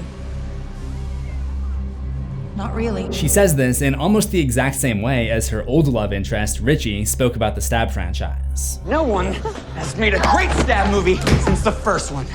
Not really. From this point on, there's a lot of familiar line delivery. I've always wanted to stick something in you, Tara. And I always had a thing for you, Sid. The movie theater shrine is a goldmine for things you missed, akin to Eleanor's studio from Jigsaw. I'll start with the first Scream and work my way forward. This is the outfit Tatum Riley wore on her final night. This is Stu Macher's robe from the night of his party, and here's Billy Loomis's shirt from that same evening. The black jacket and backwards hat belong to Kenny, Gail's cameraman for Top Story with Gale Weathers. It's more obvious when you see the back of his Top Story jacket. This mannequin represents Stephen Orth, Casey's boyfriend and the franchise's first on-screen kill. Here, we have the Ghostface mask that Principal Himbry confiscated from the pranksters at the school and cut up, and these are the scissors he used to do it. 2 of your fellow students just savagely murdered, and this is the way that you show your compassion and sensitivity, huh? Let me tell you something. You're both expelled. Get it. You know, I wonder if they just showed up at school the next day. It's not like Himbry had time to tell anyone that he expelled them. On top of the mask is the rope that Himbry swung from, next to a sketch of where he was found on the football field and his obituaries. This is an employee shirt from Bradley Video Store, the store that Randy worked at in the first movie. I'm not positive why this is here, because as far as we know, nobody died at the video store, but I guess it's possible that it was still a scene in the movie adaptation of Stab. Rounding out the first movie, we have the Woodsboro High School flag. Scream 2 opens with the Stab movie premiere, and there's a lot of memorabilia from that. We see the costumes, masks, and plastic knives that were handed out to patrons in attendance at the premiere, as well as a few movie tickets. In the corner is the giant Ghostface head that decorated the production office in Scream 3. This sketch depicts Sidney at various points in Scream 2, on stage, in the government car, and at the library. It's above a Windsor College sweater, the setting of Scream 2. I believe the camera that Chad picks up and throws at Ghostface is Joel's camera during his gig with Up to Date. This big old set piece along the side of the theater is the thing that Derek was tied to at the end of Scream 2, and at some point, we can even see the Agamemnon mask that he was wearing when he was lowered onto the stage. There's also another mask from that play right here. There's also a glimpse of the white blazer that Debbie Salt / Nancy Loomis was wearing during the finale, and I believe this is the gun that she used during that scene. Scream 3 is all about the production of the third Stab movie being terrorized by a new threat. Above the Stab 3 script is the slate used during filming. However, as an Easter egg, the cinematographer is listed as Brett Jukowitz, the cinematographer of Scream 2022 and Scream 6. I spotted a sketch of Sarah Darling, the first Scream 3 victim, and Jennifer Jolie, the actress who played Gail. Also visible here is the killer's voice changer and gun. Scream 3 had a special voice changer that allowed the user to imitate anyone's voice. Kinda funny that we've only just recently unlocked that technology today, and it's being used to make politicians bicker over video games. In this case, there's a melted phone, a frying pan, and a lighter. The frying pan is the one that the killer used to knock out the security guard, Stephen Stone. There's another frying pan attack in this movie, when Gail uses it against Quinn. I wonder if that one will make the next museum. The phone is Jennifer Jolie's phone, damaged when her house exploded, and the lighter must have been Tom Prince's lighter, which was responsible for causing that explosion. Overhead is the banner that says "Happy Birthday Roman," which was displayed over the entryway of John Milton's manor when Sidney arrived. It was not a happy birthday for Roman. Screeform! By the time this one rolled around, several more Stab films had been made. These posters for Stabs 3, 4, and 5 are all in Scree form, but this is the first time we've ever seen the Stab 4 poster, or should I say the Staforb poster, unobstructed. There are also sketches of the two killers, Charlie and Jill, as well as the shirt that Charlie was wearing when he died, and the flannel that Jill had on before being taken to the hospital and changed into a hospital gown. There's a moment where we see Kirby looking at it with tears in her eyes, remembering the way that her best friend betrayed her and tried to have her killed. And we also see the knife that Charlie stabbed her with and the residue on the patio where Kirby was tied up. In the back here, you'll see the outfit worn by Jill's ex-boyfriend, Trevor, when he died. It could also potentially be Neil Prescott's outfit from Scream 1, which looks the same, but since Neil never died, I'm guessing he got to keep his clothes. I see no reason they would have ended up in police custody. This one was the hardest to place. My first thought was that it was supposed to be Casey Becker, because nobody else died in a white long sleeve, but it doesn't match, and she wasn't wearing shorts. My guess is that it's actually supposed to be Jill's neighbor, Olivia Morris, who was taken down while wearing a gray long sleeve and flannel shorts. It's not a perfect match, but it's my best guess. There's also a Woodsboro police uniform, meaning that this belonged to Deputy Haas or Deputy Perkins, the two cops who fell in the line of duty while parked outside of Jill's house. And we have a Stabathon t-shirt. Stabathon was the movie marathon event hosted by the Woodsboro High Film Club where Gale Weathers was nearly butchered. In addition to those, there's also a case full of Gale's books, most of which we've seen before in Scream 3 and 4, with one notable addition.